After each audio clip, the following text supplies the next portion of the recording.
Destination. Okay, చేరవచ్చినటువంటి దేవుని పిల్లలైన మీ అందరికీ మన ప్రభువును రక్షకుడైన యేసుక్రీస్తు వారి పేరిట అందరికి కూడా వందనాలండి. బాగున్నారా? చాలామందిని ఇప్పుడే చూస్తున్నాను, రేపు కూడా చూస్తాను, ఎల్లుండి కూడా చూస్తాను కదా. బాగున్నారమ్మా? ఓకే, ప్రకటింపబడినటువంటి అంశములలో రాత్రి పాప నియమము గురించి మనం మాట్లాడుకున్నాం. ఎంతమంది దానిని విన్నారు? రాత్రి పాప నియమము, జన్మ పాపము, వీటి గురించి విన్నారు కదా. మనిషి పుట్టిన నాటి నుండి పాప నియమం అనేది మనిషిలోనికి అవయవాల ద్వారా ట్రాన్స్ఫర్ అవుతుంది. అయితే చేస్తేనే పాపం అవుతుంది తప్ప చేయకపోతే అది పాపము. అందరిలోనూ కూడా పాప నియమం అనేది ఉంది. అది చేస్తే ఏమవుతుంది, చెయ్యకపోతే ఇంకొకటి ఉంది, ఆత్మ నియమం. ఇంకొకటి ఏంటి? ఇది చెయ్యకపోతే పాపం అవుతుంది, చేస్తే మంచిది అవుతుంది. అర్థమైంది మీకు? పాప నియమానికి లోబడి చేస్తే పాపం అవుతుంది, చెయ్యకపోతే పాపం కాదు. ఆత్మ నియమానికి లోబడి చేస్తే అది మంచిది అవుతుంది, చేయకపోతే అది పాపం అవుతుంది. కన్ఫ్యూజ్ అవ్వకండి, అర్థమైంది కదా. ఈరోజు మనము ఈ ఆత్మ నియమానికి సంబంధించినటువంటి కొన్ని ప్రాముఖ్యమైనటువంటి విషయాలను మనం ఆలోచన చేద్దాం. దాంతోపాటుగా కృపావరములను గురించి కూడా ఆలోచన చేద్దాం. దేని గురించి? మీరు ఎలా కూర్చొని ఉన్నారు కదా, మీ అందరికీ హుషారు వచ్చేటువంటి సబ్జెక్ట్ ఇది. మీ అందరికీ కూడా బలం వచ్చేటువంటి సబ్జెక్ట్. మనసు జాగ్రత్తగా వాక్యం మీద పెట్టండి. టైం ఎంత అవుతుందో అస్సలు వాచ్ వైపు చూడకండి, ఫోన్ల వైపు అస్సలు చూడకండి. ఎందుకంటే దానిలో టైం పైన బ్లింక్ అవుతూ ఉంటుంది. అస్సలు సమయాన్ని చూడకండి, వాక్యాన్ని మాత్రమే చూడండి.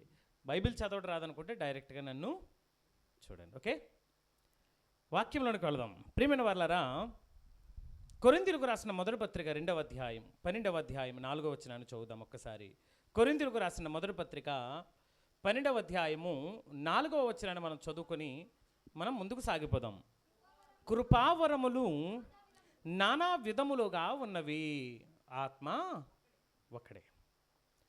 కృపావరములను గురించి మనం మాట్లాడుతున్నాం. వినాలి, వెనకున్న వారు. ఎవరైనా కదిలితే మీ తలకాయలు అటు వెళ్ళిపోతాను ఇలా, సీసీ కెమెరాల్లా తెలుసు కదా. ఐపీ కెమెరాస్ ఏం చేస్తాయి, మోషన్ డిటెక్టర్ అనేది ఒకటి ఉంటుంది దానికి. ఒకసారి ఆన్ చేసాం అనుకోండి, ఎక్కడైనా ఆకు కదిలింది అనుకోండి, ఇప్పుడు అమ్మాయి విసురుకుంటుంది కదా, వెంటనే ఎలా తిరుగుతుంది. ఇది బాగా చూస్తుంది, జూమ్ చేస్తుంది, దొంగతనం చేస్తున్నారా అని. నిజమే. ఏంది ఇది? Robotic cameras. మీరు అలా తిరక్కండి, ఎవరైనా లెగిస్తే అందరూ ఎలా చూస్తున్నారు ఏం జరిగిందని. పక్క ఆవిడ తిరగగానే ఇంకొక ఆవిడ కూడా ఈమెందుకు ఎలా చూసింది, ఏముంది, మనసంతా అటు వెళ్ళిపోద్ది. మనసంతా ఇక్కడ పెట్టండి, నన్ను చూడండి, బైబిల్ని చూడండి, వాక్యాన్ని గమనించండి. నేడు ఈ విషయాన్ని మనం ఎందుకు ఆలోచన చేస్తున్నామంటే, రాత్రి మీకు చెప్పాను కదా, మిమ్మల్ని మీ మైండ్ సెట్ను పాడు చేయడానికి యూట్యూబ్ అనేటువంటి ఒక పరికరం ఉంది. ఏముంది? ఇప్పుడు మన లైవ్ కూడా అందులోనే వెళ్తుంది. విచిత్రం ఏంటంటే, ఇందులో అయితే చెత్త ఉందో మళ్ళీ అందులోనే పెట్టాల్సి వస్తుంది. కారణం ఏంటంటే, కనీసం చెత్త నుండి బయటకు మంచి వైపు తిరుగుతారని. ఇందులో అనేక రకాలైనటువంటి బోధలు ఉన్నాయి. రాత్రి చెప్పాను 3000 రకాలైనటువంటి డినామినేషన్స్ ఉన్నాయి. ఎన్ని ఉన్నాయి? 3000 రకాలైన డినామినేషన్స్లో ఎన్ని రకాల బోధలు ఉంటాయో ఆలోచన చేయండి. ఈ ప్రపంచం మొత్తం మీద ఉన్నటువంటి ఈ డినామినేషన్స్ అన్నీ కూడా క్రిస్టియానిటీకి సంబంధించినవే. అర్థమవుతుందండి? హైందవ్యంలో మనం చూసినట్లయితే మహా అయితే 2 లేదా 3 రకాలు ఉంటారు, అంతే కదండి. 2 లేదా 3 రకాలు. గ్రూప్ ఆఫ్ గాడెస్, దేవి దేవతలు కొంతమంది ఒక గ్రూప్లో, కొంతమంది ఒక గ్రూప్లో ఉంటారు. వీళ్ళంటే వాళ్ళకి పడదు, వీళ్ళంటే వీళ్ళకి పడదు. కానీ మనలో మాత్రం 3000 శాఖలు. అందరూ ప్రార్థన చేసేది మళ్ళీ యేసుక్రీస్తు వారికే. అందరూ దేవుడని కొలిచేది యేసునే. అందరూ కూడా యేసుక్రీస్తు వారినే దేవుడని నమ్ముతున్నాం. ఈ బోధలలో ఏదైనా సరే, ఎవరైనా సరే వాక్యమే చెబుతారు అని ఒక మైండ్ సెట్లో ఉంటాం మనం ఎప్పుడూ కూడా. ఎవరు చెప్పినా ఏం చెబుతారు? బైబిల్లోనేది కదా. ఎవరు చెప్పినా సరే వాక్యమే కదా. ఎవరు చదివినా ఆ బైబిలే కదా అంటాం. మతోన్మాదులు కూడా ఎవరైనా సరే ఏం చెబుతున్నారు చెప్పండి? మనం ఏదైతే బైబిల్ చదువుతున్నా వాళ్ళు కూడా, మరి వాళ్ళకి ఎలా అర్థమవుతుంది? అది తప్పులు తడకలా అర్థమవుతుంది. బైబిల్ ఎలా అర్థమవుతుంది వాళ్ళకి? అన్నీ తప్పులే, ఇందులో అన్నీ తప్పులే. నశించుచున్న వానికి దేవుని వార్త ఎలా ఉంటుందట? వెర్రితనంగా ఉంటుంది. కానీ మనకు ఎలా ఉంటుంది? ఇది దేవుని యొక్క శక్తి. దేవునికి స్తోత్రం కలుగునుగాక. మనం దేనికోసం చదువుతున్నాం? ఆయన శక్తిని పొందుకోవడానికి, ఆయన బలాన్ని పొందుకొని ముందుకు సాగడానికి, మన ఆత్మీయ జీవితాన్ని బలపరుచుకోవడానికి. ప్రేమైన వారలారా, అలాంటి పరిస్థితిలో ఈ బోధలన్నిటిని కూడా జయిస్తూ, ఈ బోధలన్నిటిని కూడా పరిశీలన చేస్తూ మనం ముందుకు వెళ్ళాలంటే కష్టం. అందుకే మీకంటూ ఒక సంఘం, మీకంటూ ఒక సేవకుని దేవుడు ఏర్పాటు చేసి మిమ్మల్ని ఎప్పటికప్పుడు లోక సంబంధమైనటువంటి బోధనలోంచి, లోక సంబంధమైనటువంటి పనుల్లోంచి మిమ్మల్ని బయటకు తీసుకొని రావడానికి ఇలాంటి మీటింగ్స్ అవి పెట్టి కొన్ని సబ్జెక్టులను, కొన్ని సందర్భాలను, కొన్ని విషయాలను మనం ఆలోచన చేస్తూ ఉంటాం. నేను మాట్లాడుతున్నప్పుడు మీరు కూడా నాతో పాటు ఏం చేయాలి? మాట్లాడాలి. మాట్లాడితే మనమందరం కూడా యెహోవా యందు భయభక్తులు కలిగిన వారు. మనం ఒకరితో ఒకరు మాట్లాడుకుంటుంటే ఆకాశం నుండి చెవి యొగ్గి ఆయన ఏం చేస్తాడు? వింటాడు. అర్థమవుతుందా? తలకైనా ఒప్పండి. కనీసం నోరు మాట్లాడితే అర్థమవుతుంది అని అనకపోతే కనీసం రోబోటిక్ మేడైనా సరే ఏం చేయాలి? అటు ఇటు మీరు యాక్టివ్గా ఉన్నారని తెలుస్తుంది నాకు. ఇప్పుడు ప్రియమైన వారలారా, ఇలా యూట్యూబ్ ఓపెన్ చేసినప్పుడు మన మైండ్ను పాడు చేసేటువంటి అనేకమైనటువంటి సందర్భాలు ఈరోజు క్రిస్టియానిటీలో ఈరోజు బాగా ప్రచారంలో ఉంది. కృపావరాలు లేవు. ఏం లేవు? కృపావరాలు లేవు, అద్భుతాలు లేవు, స్వస్థతలు లేవు, ఏమీ లేవు. ఇవన్నీ కూడా ఫేక్. ఏంటి? ఇవన్నీ కూడా ఫేక్, అబద్ధాలు ఇవన్నీ కూడా. మరి మీరేమంటారు? వాళ్ళు ఇదే బైబిల్ చూపించి ఇదిగో ఇదిగో ఇదిగో ఇక్కడ ఉంది కదా అంటారు. ఇదిగో ఇదిగో ఇదిగో ఇక్కడ ఈ వచనం ఇక్కడ ఉంది కదా అంటారు. వాళ్ళకి ఏం కావాలంటే ఇది అబద్ధమని నిరూపించడానికి 4 మాటలు కావాలి, 4 వచనాలు కావాలంతే. కానీ సత్యమని నమ్మడానికి పరిశుద్ధాత్మ సహాయం కావాలి. దేవునికి స్తోత్రం కలుగునుగాక. వాళ్ళకి అక్షరము కావాలి. అక్షరం ఏం చేస్తుంది అన్నాడు? చంపేస్తుంది అని రాయబడింది. అక్షరము చంపును, ఆత్మ జీవింపచేయును. అక్షరము చంపును, ఆత్మ.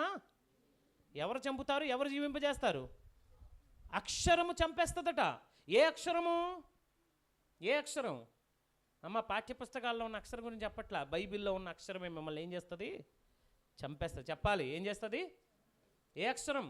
అదేంటండి బైబిల్లో జీవం ఉంటుంది కదా, చావు ఉంటుంది అంటే ఉన్నది. చావు ఉంది, జీవం కూడా, కీడు ఉంది, మేలు ఉంది, మరణం ఉంది, జీవం ఉంది. ఇదే గ్రంథంలో. అందుకే చూడుము, నీ కన్నుల ఎదుటనే నేను ఈ రెండింటిని ఉంచి ఉన్నాను. సాతానుడు యేసుక్రీస్తు వారి దగ్గరికి వచ్చి, ఇదిగో నీవు దేవుని కుమారుడు అయితే ఈ రాతిని రొట్టెని చేసుకొని తినమని అన్నడా? రాళ్ళు రొట్టెలుగా చేసుకునే కెపాసిటీ యేసుక్రీస్తు వారి దగ్గర ఉందా లేదా? ఉంది కదా. రాళ్ళు రొట్టెలు అవుతాయి యేసుక్రీస్తు వారు ఆజ్ఞాపిస్తే అన్న సంగతి అపవాదికి తెలుసా తెలియదా? తెలుసు కదా. కానీ యేసు దగ్గరకే వచ్చి, వాక్యమై ఉన్న యేసు దగ్గరికి వచ్చి ఈ రాయిని ఏం చేసుకోమంటుంది? రొట్టెలు చేసుకో.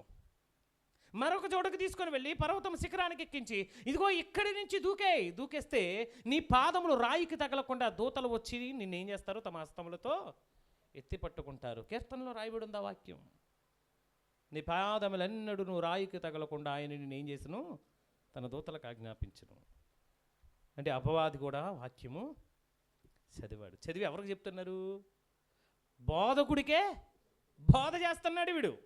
ఎవరైనా బోధకుడైనటువంటి యేసుక్రీస్తు వారికే ఆయన చెప్పిన మాటను మరలా ఆయనకే చెబుతున్నాడు. ఇదిగో నువ్వు దూకితే నీ పాదంలోకి రాయి తగలకుండా ఆయన నిన్ను కాపాడుతాడు. కీర్తనలో ఉంది కదా, ఉంది కదా.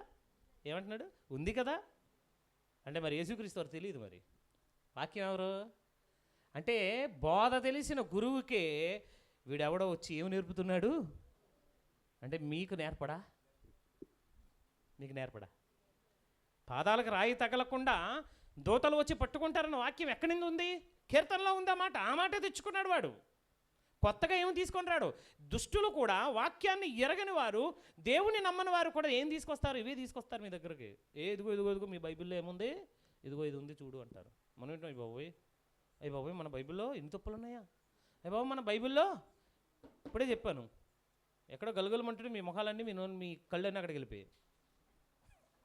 అందుకే అయ్యగారు తాళం వేస్తారు దానికి. ఇటు చూడండి. ఓకే, మీకు 2 కళ్ళు, నాకు 2 కళ్ళు, కానీ చుట్టూ కూడా మిమ్మల్ని అందరినీ గమనిస్తూనే ఉండాలి నేను. క్లియర్? ప్రియమైన వారలారా, ఇలాంటి పరిస్థితుల్లో ఇదే బైబిల్లో బోధలు చూపించి, ఇదే బైబిల్లో వచనాలు చూపించి కృపావరాలు లేవు, కృపావరాలు జరగవు, కృపావరాలు కాదు, లేవు, ఇవన్నీ ఫేక్, అద్భుతాలన్నీ కూడా ఫేక్ అనేవాళ్ళు చాలామంది ఉన్నారు. మరి సాక్ష్యాలు చెబుతున్నారు, అవి అబద్ధాలేనా? మరి నిజంగా మన కళ్ళ ముందు మనం చూస్తున్నాం, ఇవి అబద్ధాలేనా? ఇక్కడ వచ్చినటువంటి సమస్య అంతా ఏంటంటే, ఎవరో వ్యక్తి మీద ఉన్న కోపంతో బైబిల్ని ఏం చేస్తున్నారండి వీళ్ళు? తప్పు పడుతున్నారు. అది విషయం. ఎవరో ఒక ఆయన అంటే నచ్చరు మీకు, ఆయన చేసేవన్నీ కూడా మీకు అబద్ధాలు కనబడతాయి. ఇప్పుడు ఆయన చెప్పినవన్నీ అబద్ధాలని చెప్పడానికి మరల దేని దగ్గరకు తీసుకొచ్చేస్తున్నాం? ఇదిగో బైబిల్లో తీసుకొచ్చి బైబిల్ని తప్పండి, బైబిల్లో జరగాల్సిన వాటిని కూడా జరగలేదు, జరగవని చెప్పడానికి ప్రయత్నం చేస్తున్నావు. ఒక వ్యక్తి మీద ఉన్నటువంటి కోపంతో బైబిల్ చదివితే నీకేం కనబడతాయి చెప్పండి? బైబిల్లో చదివేటప్పుడు ఏమని చదవమన్నాడు చెప్పండి? లేఖనముల యందు మనకు నిత్య జీవము కలదని తలంచుచు మనము వాటిని పరిశీలించుచున్నాము. లేఖనాల్లో ఏముందట చెప్పాలి. లేఖనములను పరిశీలిస్తున్నప్పుడు, చదువుతున్నప్పుడు ఇందులో ఏముందని చదువుతాం? నిత్య జీవం. లేఖనములను పరిశీలించేటప్పుడు, చదువుతున్నప్పుడు దీనిలో నిత్య జీవం కలదని తలంచుచు మనము వాటిని పరిశీలించుచున్నామంటే వాడు దేనికని పరిశీలిస్తున్నాడు? తప్పులు వెతకడానికి, తప్పులు పట్టడానికి వాడు ఏం చేస్తున్నాడు? మతోన్మాదులకు ఈ సేవకులకు ఎటువంటి తేడా కూడా లేదు. మతోన్మాదులకు ఈ సేవకులకు ఎటువంటి తేడా లేదు. ఇక్కడ రాయబడినటువంటి మాటలు మనం చూద్దాం, ఇప్పుడు చదువుదాం ప్రియమైన వారలారా. కృపావరములు నానా విధములుగా ఉన్నవి, కానీ ఆత్మ ఒక్కడే. మరియు పరిచర్యలు నానా విధములుగా ఉన్నవి, ప్రభువు ఒక్కడే. నానా విధములైన కార్యములు కలవు గాని అందరిలోనూ అన్నింటినీ జరిగించు దేవుడు ఒక్కడే. 3 విషయాలు చెబుతున్నాడు ఇక్కడ. ఎన్ని విషయాలు చెబుతున్నాడు? నోట్ చేసుకున్న వాళ్ళు నోట్ చేసుకోండి. 3 టైప్ ఆఫ్ థింగ్స్ని ఇక్కడ చెబుతున్నారు. మొట్టమొదటిది నానా విధములైనటువంటి కృపావరములు. ఏమున్నాయండి ఇక్కడ? కృపావరాల్లో ఎన్ని ఉన్నాయి? నానా విధాలు ఉన్నాయి. తర్వాత కిందకు వచ్చేసరికి 5వ వచనం అంటాడు పరిచర్యలలో నానా విధములు అంటున్నాడు. ఎన్ని? పరిచర్యలో నానా విధములు. అంటే నానా విధములు అన్న పదానికి తెలుగులో అర్థం ఏంటి? రకరకాలు. నానా విధములు అన్న దానికి అర్థం ఏంటి చెప్పండి? రకరకాలు అని అర్థం. అంటే పరిచర్యల్లో రకాలు ఉన్నాయి. ఎంతమంది ఉదయం మా కోసం టిఫిన్ చేశారు? చేతులతో ఇందులో ఉన్నవాళ్ళు ఒకరు. ఇంకా వీళ్ళు చేసిన పరిచర్య ఏం చేశారు? ఉదయము ఏం చేశారు? వీళ్ళందరూ కూడా చేశారు కదా, టిఫిన్ వండి పెట్టారు. ఇది కూడా పరిచర్య. ఎంతమంది ఇవన్నీ బరకాలు కానివ్వండి టెంట్లకు హెల్ప్ చేశారు? యవనస్తులు లేచిన లేస్తున్నాయి, లేచిన చేతులే లేస్తున్నాయి. ఈ ప్రసంగం అయిపోయిన తర్వాత చేతులన్నీ లేకపోతే నేను ఎప్పుడు మీ దగ్గర రాను. ఇంకా నిజం చెప్తున్నా, ఎందుకంటే ఇదంతా అవసరమైనటువంటి వాక్యం. ఇది నిజం చెప్తున్నా, నిజం. ఈ వాక్యం యొక్క విలువ తెలిస్తే, ఈరోజు నేను మాట్లాడబోయేటువంటి ప్రసంగం యొక్క విలువ తెలిస్తే, మీరు ఎంతవరకు ఎన్ని మిస్టేక్ చేశారో, ఎంత కోల్పోయారో, ఎన్ని తప్పుల తడకల్లో మీరు జీవించారో మీకు అర్థమైపోద్ది. ఇక్కడ విషయాన్ని చూద్దాం. కృపావరాలలో రకరకాలు ఉన్నాయి, పరిచర్యల్లో రకరకాలు ఉన్నాయి, నానా విధములైనటువంటి కార్యాలు కూడా ఉన్నాయి. కార్యాలలో కూడా ఏమున్నాయి? నానా విధములైనటువంటి ఉన్నాయి. 3 రకాలైనటువంటి కేటగిరీస్ చెందినవి చెప్తున్నాడు ఆయన. ఈ 3 రకాలైనటువంటి కేటగిరీస్లో ప్రియమైన వారలారా కృపావరాలు ఉన్నాయి, పరిచర్యలు ఉన్నాయి, కార్యాలు ఉన్నాయి. అసలు ఏంటివి కృపావరాలంటే? కృపావరములు అనగానే వీళ్ళ కంటికి కనబడేది ఒకే ఒకటి, అయితే స్వస్థత, లేకపోతే భాషలు. ఇంకేం కనబడవు. వీళ్ళు కనబడేది ఏంటి? అయితే స్వస్థతలు, లేదంటే రెండోది సెకండరీ ఏంటి? భాషలు. ఇంకేమీ కనబడదు. ఇవి మాత్రమే కృపావరాలు అంటారు. మూర్ఖులు అంటారు నేను వీళ్ళని. ఎందుకంటే వీళ్ళ కంటికి ఈ రెండే కనబడుతున్నాయంటే కావాలని టార్గెట్ చేస్తున్నారు తప్ప వాక్యాన్ని అర్థం చేసుకున్న వాళ్ళు కారు. వాక్యాన్ని అర్థం చేసుకున్నవాడు. కృపావరాలు అంటే ఈ రెండే ఉన్నాయా? బైబిల్ ఎప్పుడైనా చదువుతున్నావా? ఇప్పుడు బైబిల్ని ఎప్పుడైనా అర్థం చేసుకున్నావా? అసలు కృపావరాలు ఎన్నండి? సుమారు 21. ఎన్ని? మొత్తం ఎన్ని? అదేంటండి 21? అవి ఎక్కడున్నాయి? బైబిల్లో ఇచ్చట కొంచెము అచ్చట కొంచెము రాసి దేవుడు మన కోసం ఏం చేశాడండి? అచ్చు వేసి ఉంచాడు. మనం ఏరుకొని వెళ్ళి వేసుకొని వరుసగా రాసుకొని దానిని పరిశీలన చేస్తే మనకు అర్థమవుతాయి. ఇందులో పరిచర్యలు, కృపావరములు, ఇవన్నీ కూడా నానా విధములైనటువంటి కార్యములు, ఇవన్నీ కూడా కృపావరాల లిస్టులోనికి వస్తాయి. ఇప్పుడు మనం చూద్దాం ప్రియమైన వారలారా, ఈ కృపావరములను గూర్చి కొంత వివరణను మీకు ఇవ్వడానికి ప్రయత్నం చేస్తాను. ఇప్పుడు మనం అందరం ఎవరు చెప్పండి? మీకు నచ్చింది ఏదో చెప్పండి. మనమందరం ఎవరు? మనుషులమో ఏదో ఒకటి చెప్పండి. సంఘమో, విశ్వాసులమో, పిశాసులమో ఏదో ఒకటి చెప్పేయండి. మనమందరం ఎవరము? దేవుని పిల్లలము. అంటే సంఘము. ఎవరు? సంఘం. అంతేనా? సంఘం కాదని ఎవరికైనా డౌట్ ఉందా ఇందులో? సంఘం కాదని ఎవరికైనా డౌట్ ఉందా? మరి చెప్పాలి. యవనస్తులు మీరు యాక్టివ్గా ఉండాలి, హుషారుగా ఉండాలి. ద్రాక్ష వల్ల అడ్డొచ్చింది నాకు, అయినా సరే ఊరుకోండి, మిమ్మల్ని అడుగుతూనే ఉంటాను. ఓకేనా? ఎవరైతే చాటుగా ఉంటారో వారి మీద నా చూపు ఎక్కువ ఉంటుంది. ఎవరైతే అడ్డుగా ఉంటారో ఇలా వచ్చేసేయండి ముందుకి, మాట్లాడుకుందాం కొద్దిసేపు. రండి, ఇటు వచ్చి రావాలి యవనస్తులు. మీరే ప్రభుదాస్, మీరందరూ వచ్చేసేయండి ఇలా ముందుకి. నాకు కనబడండి, బాగుంటుంది మాట్లాడుకుంటే. ఓకేనా?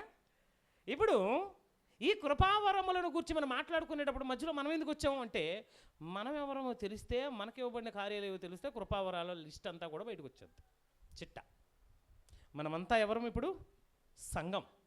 సంఘం అంటే ఇంకొక అర్థం చెప్పండి. ప్రతిదానికి నానా అర్థాలు ఉంటాయి, ఉన్నాయి కదా. సంఘానికి నానా అర్థాలు ఉన్నాయి. సంఘం అంటే క్రీస్తు యొక్క శరీరం. సంఘం అంటే ఏంటి చెప్పాలి గట్టిగా? సంఘం అంటే ఎవరు? క్రీస్తు యొక్క శరీరం. అంటే మనం అందరూ కలిస్తే శరీరమా, ఒక్కొక్కరు ఒక్కో శరీరమా? అందరూ కలిస్తే శరీరాలు అవుతాయి, కానీ శరీరము ఎందుకు అవుతుంది కదా? అందరం కలిస్తే ఏమవుతాం మనము? శరీరాలు అవుతాం. శరీరం ఎందుకు అవుద్ది? ఇదే అర్థం కావాలి మనకు. అర్థమవుతుందా? ఇప్పుడు మనం అందరము శరీరం అయితే, ఒకే శరీరం అయితే, ఒకే శరీరం అయితే, ఈ శరీరానికి ఒక హెడ్. ఇప్పుడు శరీరం అనేది ఏంటంటారు? ఇటు నుంచి ఇటు. అంటే ఇది ఎందుకు ప్రత్యేకంగా తీసానండి? ఇది కూడా శరీరంలో భాగమే, బట్ దీనిని సపరేట్ చేస్తున్నాను ఇక్కడ. ఎందుకు సపరేట్ చేస్తున్నానంటే, ఇది కంట్రోలర్. దీన్ని ఏమంటారు? హెడ్ని కంట్రోలర్. ప్రతి దానికి ఒక కంట్రోలింగ్ అనేది ఉంటుంది. మీ ఫోన్ ఉంది కదా, మీ దగ్గర ఫోన్ ఉందా? ఉంది కదా, చేతిలో ఎంతమంది ఉందో. దానిలో ఒక ప్రాసెసర్ అనేటువంటి ఒకటి ఉంటుంది. ప్రాసెసర్. కంప్యూటర్లో అయితే సిపియు అంటారు, సెంట్రల్ ప్రాసెసింగ్ యూనిట్. ఈ సిపియు ఏం చేస్తుందంటే, మీరు ఇచ్చేటువంటి ఇన్పుట్ డేటాను మనం ఏదైతే ఇస్తామో దాన్ని అవుట్పుట్గా మనకు మానిటర్లో ఏం చేస్తుంది? చూపిస్తుంది. ప్రింట్ ఇస్తే ప్రింటర్లో నుంచి డేటా ఇస్తుంది. ఓకే, లేదా స్క్రీన్ మీద చూద్దామనుకుంటే స్క్రీన్ మీద డేటా ఇస్తుంది. ఈ డేటా మనకు కనబడుతుందంటే బ్యాక్గ్రౌండ్లో చాలా జరుగుతుంది. దానిని సెంట్రల్ ప్రాసెసింగ్ యూనిట్లో జరుగుతున్నటువంటి ప్రాసెస్ అంతటిని మనదంతా కూడా కంప్యూటింగ్ అంటాం. దీన్ని ఏమంటాము? కంప్యూటింగ్. అంటే లోపల కంప్యూటింగ్ చేయబడి మనకు డిస్ప్లేగా మానిటర్లో మనకు అవుట్పుట్ అనేది కనబడుతుంది. ఇప్పుడు మనమందరం శరీరం అయితే, ఈ శరీరాన్ని కంట్రోల్ చేసేది హెడ్ అయితే, ఈ హెడ్ ఎవరైతే ఉన్నారో ఆ హెడ్ ఎవరని రాయబడింది బైబిల్ గ్రంథం? యేసుక్రీస్తు. సంఘానికి శిరస్సు ఎవరు? మిమ్మల్ని తీసుకొని వెళ్తున్నాను, మీకు అర్థమైపోవాలి. ఇప్పుడు మనమంతా బాడీ అయితే మనకి హెడ్ ఆఫ్ ద డిపార్ట్మెంట్ ఎవరు? చెప్పాలి, ఎవరు?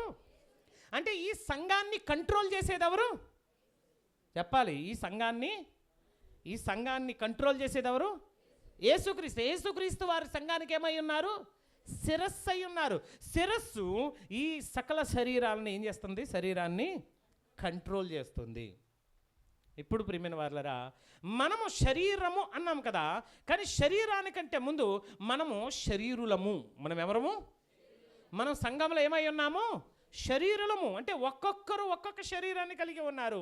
ఒక్కొక్కరు ఒక్కొక్క శరీరాన్ని కలిగి ఉన్నారంటే, ఒక శరీరములో ఈ శరీరాలన్నీ కూడా ఒక్కొక్క అవయవము. ఏంటి చెప్పండి? ఇప్పుడు మీ శరీరము ఎవరంటారండి? ప్రకాష్ రా ఇటు ఒకసారి ఎగ్జాంపుల్ మీకు చెప్తాను. ఇప్పుడు ఈ బాబుని చూస్తున్నారు కదా, ఇటు వచ్చి కనబడుతున్నారు కదా, ఇదేంటి చెప్పండి? ఇదంతా కూడా శరీరం. ఇదేంటి? కంట్రోలింగ్. క్రీస్తు అనబడినటువంటి ఈ శిరస్సు ఈ శరీరం మీద ఏమై ఉన్నది? అధికారిగా ఉంది. ఏమైంది? అధికారిగా ఈ శిరస్సు ఉంది. అంటే క్రీస్తు అధికారిగా ఉన్నాడు. అందుకే క్రీస్తు చెప్పినట్లుగానే సంఘం ఏం చేస్తుంది? ఇప్పుడు మనం అందరము కలిసి ఒక్కొక్కరు ఒక్కొక్క అవయవం. ఒకరు ఏమై ఉన్నారు? చెయ్యి. ఒకరేమై ఉన్నారు? కాలు. ఒకరేమై ఉన్నారు? ఒకరేమై ఉన్నారు? ఒకరేమై ఉన్నారు? ఒకరేమై ఉన్నారు? ఒకరేమై ఉన్నారు? చర్మం. బొగ్గలు అనకండి. ఏది? అలాగే ఈ అవయవాలన్నీ ఏంటివి? కనబడుతున్న అవయవాలు. ఏం కనబడుతున్నాయి? బయటకు కనబడుతున్నాయి. బయటకు కనబడిన అవయవాలు ఉన్నాయి. ఇక్కడ ఏముంది? తర్వాత ఊపిరితిత్తులు, దాని కింద లివర్, దాని క్రింద ప్రేవులు, వెనక కిడ్నీలు, లోపల స్ట్రక్చర్ ఎముకలు. అంటే కనబడే అవయవాలు కొన్ని ఉంటే, కనబడని అవయవాలు కూడా మనం చెప్పుకునేవి మాత్రం కాదు, ఇంకా చాలా అవయవాలు మన శరీరంలో ఏం చేస్తున్నాయి? పని చేస్తున్నాయి. పని చేస్తేనే ఈ శరీరము, ఈ వ్యక్తి ఇలా పిలవగానే వచ్చాడు, ఇప్పుడు వెళ్ళిపోమనగానే వెళ్ళిపోతున్నాడు కదా. అంటే ఈ అవయవాలన్నీ ఏం చేస్తున్నాయి? ఇప్పుడు పనిచేసింది ఏంటి? ఇప్పుడు ఏం పని చేసాయి? వెళ్ళిపోమనగానే పనిచేసినవి ఏంటి? మరి వెళ్ళిపోమని చెప్పింది ఎవరు? నేను కదా. నేను చెప్పింది ఎవరు విన్నారు? కాళ్ళు విన్నాయా? ఎవరు విన్నాయి? చెవులు విన్నాయి. ఎవరు విన్నారు? చెవులు విన్నటువంటి ఈ చెవి మాట ఎక్కడ పంపించింది? కనబడని కంట్రోలింగ్ వ్యవస్థ బ్రెయిన్కి పంపించింది. బ్రెయిన్ ఏమంది? అయ్యగారు వెళ్ళిపోమన్నారు, కాళ్ళ కదులు అంటే ఆ టయానికి అప్పుడు వెంటనే కాళ్ళు ఏం చేస్తాయి? నడవడం మొదలుపెట్టాయి. అంటే కంట్రోలింగ్ అనేది బ్రెయిన్ ద్వారా జరిగింది. ఇప్పుడు కదలాలంటే ఏం చేయాలి? మీకు కదలాలంటే కాళ్ళు నడవడమే కనబడుతుంది. కానీ ఒక కాలు తీసేయాలంటే మజిల్స్ ఏం చేయాలి? టైట్ అవ్వాలి. మజిల్ టైట్ అయితే కాలు పైకి లేపుతాం. టైట్ అవ్వకపోతే చూడండి, చాలామందికి పక్షవాతము వచ్చింది అంటారు, పక్షవాయువు అంటారు కదా, ఐడియా ఉంది కదా. అంటే కాళ్ళు చేతులు పడిపోయాయి అంటారు. ఏం పడిపోయాయి? బాగానే ఉన్నాయిగా. పడిపోవడం ఏంటి? రాలిపోవడం ఏంటి? పడిపోవడం అంటే రాలిపోవడం అని అర్థం. పడిపోవడం అంటే మజిల్స్ అన్నీ కూడా ఏమైపోయాయి? వీక్ అయిపోయాయి. మజిల్స్ టైట్ అయితేనే కాళ్ళు లేపగలం. మజిల్స్ టైట్ లేకపోతే కాళ్ళను, అంటే ఇదంతా ఒక సిస్టమ్. ప్రతి అవయవం కూడా ఏం చేయాలి? వెళ్ళిపోమన్నప్పుడు మనోడు వెళ్దామని చూశాడు, ఒక కాలు ముందుకెళ్ళింది, రెండో కాలు రావట్లేదు ముందుకు. ఇప్పుడు ఏం చేయాలి? మెక్కుతూ, అంటే ఒక కాలు వ్యవస్థ ఏమైపోయింది? ఒక కాలు నడిచే వ్యవస్థ పాడైపోయింది. ఒక కాలు పాడైపోతే ఇప్పుడు ఏం చేయాలి? సపోర్ట్గా ఇంకో కాలు ఇవ్వాలంటే కర్ర ఇవ్వాలి. ఏమి ఇవ్వాలి? కర్ర ఇవ్వాలి. దాంతో మెక్కుకుంటూ మెక్కుకుంటూ మెక్కుకుంటూ, లేదా ఇంకొకరు వచ్చి అతనికి సపోర్ట్ ఇచ్చి. ఒక కాలు పని చేయకపోతే ఆ వ్యక్తిని ఏమంటారు? అవిటివాడు అంటారు. ఏమంటారు? ఒక కన్ను పని చేయకపోతే ఆ వ్యక్తిని ఏమంటారు? ఒక చెవి పని చేయకపోతే ఆ వ్యక్తిని ఏమంటారు? ఆల్రెడీ ఒకటి పని చేస్తుంది, బాగా వినపడుతుంది, అయినా ఒకటి పని చేయలేదు కాబట్టి ఏమంటారు? కన్ను కనబడకపోతే గుడ్డివాడు, మాట రాకపోతే మోగవాడు, చెవి వినబడకపోతే చెవిటివాడు, కాళ్ళు రాకపోతే కుంటివాడు అని మనం అంటున్నామే. అవయవాలలో లోపం ఉంటే ఈ అవయవ లోపంతో అతడు అవిటివాడండి అంటారు. అవిటివాడండిని వెళ్ళి పెన్షన్ రాయించుకుంటాం. మనం ఏం చేస్తామండి? డాక్టర్ సర్టిఫికేట్ తెచ్చుకొని నాకున్న అవిటితనం ఇది అని చెప్పి డాక్టర్ దగ్గరికి వెళ్ళి సర్టిఫికేట్ను తెచ్చుకొని అధికారులకు ఇచ్చి మనం ఏం రాయించుకుంటాం? అంటే మీకు ఒక పాయింట్ అర్థం కావాలి. శరీరంలో ఉన్నటువంటి అవయవాలన్నీ కూడా తమ తమ పనులు చేస్తేనే శరీరము ఆరోగ్యంగా ఉంటుంది. శరీరం ఆరోగ్యంగా ఉన్నప్పుడు మాత్రమే ప్రియమైన వారలారా మనం ఎలా ఉంటాము? యాక్టివ్గా ఉంటాము, ఆరోగ్యంగా ఉంటాం. ఇప్పుడు మనమందరం ఆరోగ్యంగా ఉండాలి అంటే, ఉన్నాము అంటే సంఘము కూడా ఎలా ఉంటుంది చెప్పండి? ఇప్పుడు ఆరోగ్యంగా మనమందరం ఆరోగ్యంగా ఉంటే, మనమందరం ఆరోగ్యంగా ఉండడం అంటే అర్థం ఏంటి? ఇప్పుడు చివరిన ఒక తల్లి కూర్చుంది, ముసలోళ్ళు కూడా కూర్చున్నారు, పెద్దవాళ్ళు. వాళ్ళకి మీకు ఒకే ఆరోగ్యమా? వాళ్ళు బలహీనులు, అంతే కదా.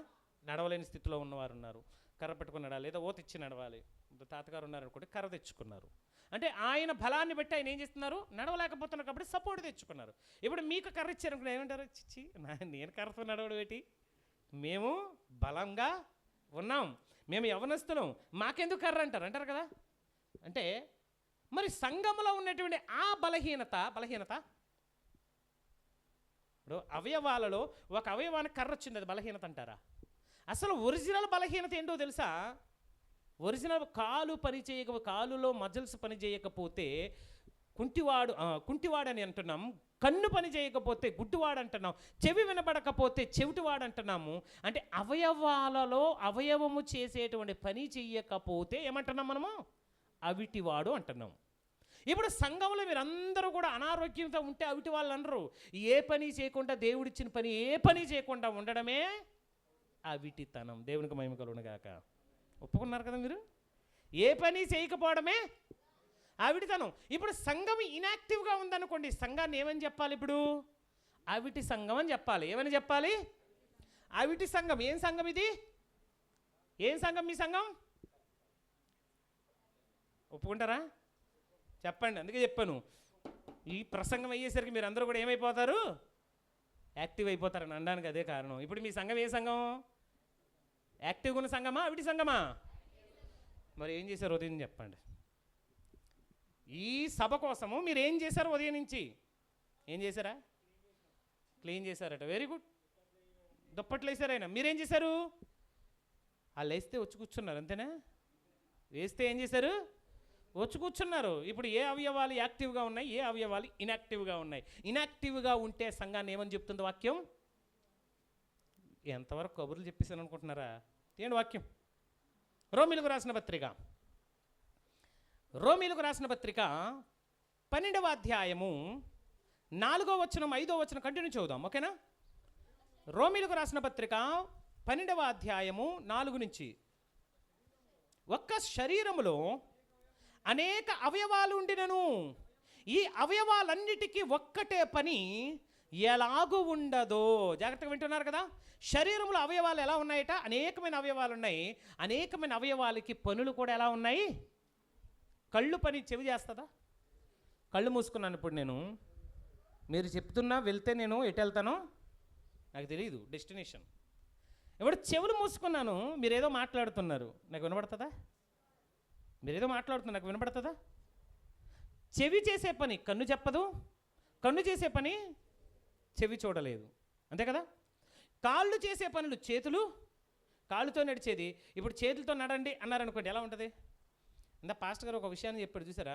గతుకుతూ నీళ్లు తాగాలన్నాడు. అసలు గతుకుతూ నీళ్ళు ఎవరు తాగుతారో చెప్పండి? 4 కాళ్ళు జంతువులు తాగుతాయి. అలా తాగలేని వారిని అందరినీ కూడా దేవుడు ఏం చేశాడు? వేసి పక్కన పడేశాడు. ఎందుకంటే ఇలా ముందుకు వంగినప్పుడు అప్పుడప్పుడు చూడండి, కొన్ని కామెడీ క్లిప్స్ చూసినప్పుడు పొట్ట పెద్ద పెద్ద పొట్టలు వేసుకున్నారు. రే కిందని ఏముందో ఒకసారి చూసి చెప్పంటే ఏముండదు, ఈ పొట్టే ఉంటుంది తప్ప కిందన ఏముందో అని. అట్లాగా వంగలేని వాడు ఫైట్ ఏం చేస్తాడు? వంగి గతికి కుక్కలా నీళ్లు తాగిన వాడు ఫైట్ ఏం చేస్తాడు? తీసిపారేయండి వీడిని అన్నాడు పక్కకి. అందుకే లాస్ట్కి 300 మందిని మాత్రమే గిద్యోనుతో పాటుగా తీసుకొని వెళ్ళాడు. అర్థమైంది ఇప్పుడు పాయింట్? లాస్ట్ గారు అంటే టైం లేదు కాబట్టి ఆయన గబగబా చెప్పుకుంటూ వెళ్ళిపోయాడు. అంటే అవయవాలలో ఏముండకూడదు ఇప్పుడు? అవిటితనం అనేది. చెవి చేసే పని చెవి చేయాలి, ముక్కు చేసే పని ముక్కు చేయాలి, కన్ను చేసే పని కన్ను చేయాలి. అన్నిటికీ ఒకే పని ఉండదు. ఈ విషయం మీకు ఎందుకు ఇంతవరకు చెప్పానంటే సబ్జెక్ట్ మీకు అర్థం కావాలని ఎగ్జాంపుల్ మీకు చెప్పుకుంటూ వచ్చాను. ఇప్పుడు ప్రియమైన వారలారా, కృపావరములు నానా విధములు, పరిచర్యలు నానా విధములు, నానా విధమైనటువంటి కార్యములు కలవన్నాడు, అంతే కదా? 3 వచనాలు మనం ఏం చదువుకున్నాం? కృపావరములు, పరిచర్యలు, నానా విధములు. బరకాలేసి పరిచర్య చేశారు ఆయన. వీళ్ళు మాకు టిఫిన్ ఉండేటువంటి పరిచర్య చేశారు. మాకు టిఫిన్ అంటే మీ ఇంట్లో మీరు వండుకున్నారు కాదు, సంఘ పరిచర్యలో భాగంగానే ఆమె వచ్చేసారు. అలా చేస్తారు ఇటు మామూలుగా. అమ్మా ఇప్పుడు మీకు ఏం చెప్పినా మీరు ఏం చేస్తారు? గబగబా పని చేస్తారు. ఎందుకంటే అయ్యగారు ఏదో చెప్పారు చేద్దామండి. సంఘ పరిచర్యలో భాగం అది. నార్మల్ టైంలో వచ్చేస్తారు ఇటు మీరు చెప్పకపోయినా. రమ్మన్నారట, రమ్మన్నా సరే. కానీ సంఘ పరిచర్య విషయానికి వస్తే మాత్రం మీరందరూ ఏం చేస్తారు? ఏ పని అయినా సరే మీరు ఏం చేస్తారండి? చేసి పెడతారు. కారణం ఏంటంటే ఇది మనది. ఏమనుకున్నారు? ఇది మనది, మన బాధ్యత. కాళ్ళు అనుకుంటుంది వెళ్ళడానికి, కాళ్ళే నడాలి. చేతులు ఉన్నాయి, నువ్వు రెస్ట్ తీసుకొని నేను చేతులతో నడిచి వెళ్ళిపోతానంటే అవుతుందా? ముక్కు పగిలిపోతుంది కింద పడిపోయి. ట్రై చేయండి ఒకసారి, కాళ్ళు పైకి లేపి చేతులతో చేయగలరా? పోనీ ఏదైనా పని రాయండి అని ఇచ్చాను, పెన్ను కాళ్ళతో పట్టుకొని రాయగలరా? వాళ్ళు రాస్తే ఇంత వస్తుందా? మీ పేరు పొడి మీరు రాసుకోండి కాలుతో. చేతితో రాస్తేనే అది దాని పని. పోనీ అన్నం తినేటప్పుడు కాలుతో కలుపుగా తినగలరా? ముద్ద పెట్టుకోగలరా? కలిపి చిచ్చి కాళ్ళు లేనివాడైనా సరే స్పూన్ వాడి తినడం మనం చూసే ఉంటాం యూట్యూబ్లోనే కదా. స్పూన్తో తింటాడు, కాలుతో తిన్నాడా? పెయింటింగ్లు వేసేవాడు కాలుతో వేస్తున్నాడు, నాలుగుతో వేస్తున్నాడు, చాలా రకాలు ఉన్నాయి. కానీ ఏదైనా సరే ఒక్క విషయం మీకు అర్థం అవ్వాలి, ఏది చేసే పని అదే చేయాలి. నా పని నువ్వు చేయకూడదు, నీ పని. ఇప్పుడు నేనున్నాను అనుకోండి, నా పని ఏంటి చెప్పండి? ప్రసంగం చేయడం. పాస్టర్ గారు అనుకుంటే ఎంతసేపు చెబుతావో నీ ఇష్టం, మొత్తానికి మాత్రం వీళ్ళని వదిలే ప్రసక్తి లేదు, నీ ఇష్టం ఎంతసేపు చెప్తావు. ఇప్పుడు నా పని ఏంటి? నేను ప్రిపేర్ అయి కూర్చున్నాను, ఎప్పుడు ఇస్తాడా, ఎప్పుడు వీరిని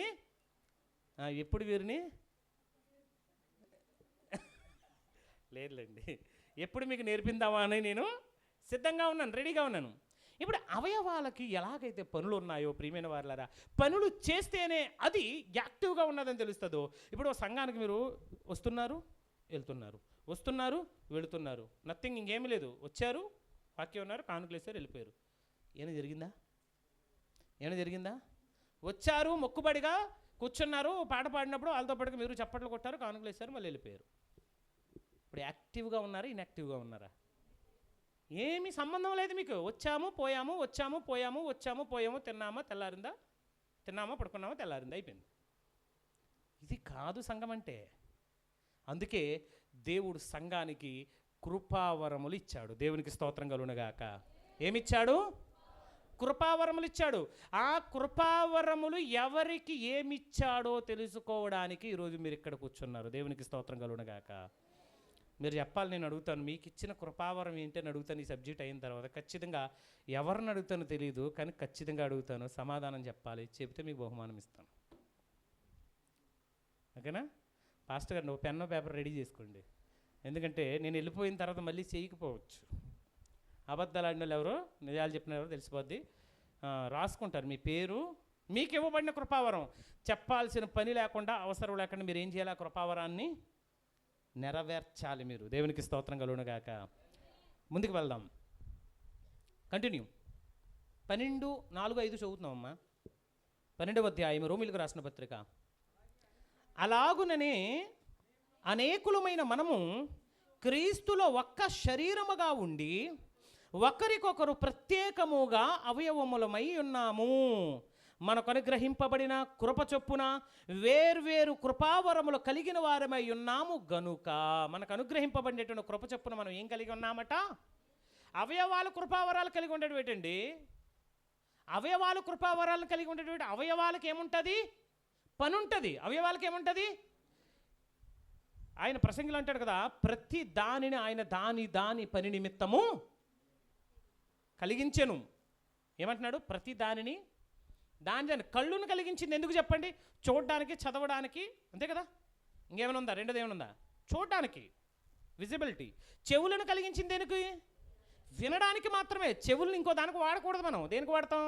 పెద్ద పెద్ద రింగులు ఎట్టేసి దిప్పలు ఇలా జారిపోయి చెవులు కుట్లు వేయించుకునే పరిస్థితికి చెవులు దేనికి వాడుతున్నాం? వినగల చెవులు, వినగల చెవులు. దేనికి? చెవి దేనికి పనికి రావాలి అంటే చెవులకి పెట్టుకున్నంత మాత్రం తప్ప నేను చెప్పట్లా. అంటే దేనికోసం ఇవ్వలేదు దేవుడు? అది పెట్టుకోవడానికి కాదు, వినడానికి. వాక్యం వినలేని చెవులకి ఎంత పెద్ద బంగారు బొట్టలు ఉన్న ప్రయోజనం ఏమి కూడా. అంటే చెవి పనేంటి? అంగిలి ఆహారమును రుచి చూచును, చెవి మాటను పరీక్షించును అని రాయబడింది. మీరు బైబిల్ చదవరనుకుంటా. ఏదైనా చెప్పబడి మాత్రం వెంటనే అందించట్లేదు నాకు. ఈ వస్త్రాలు ఏం కనబడవా మీకు?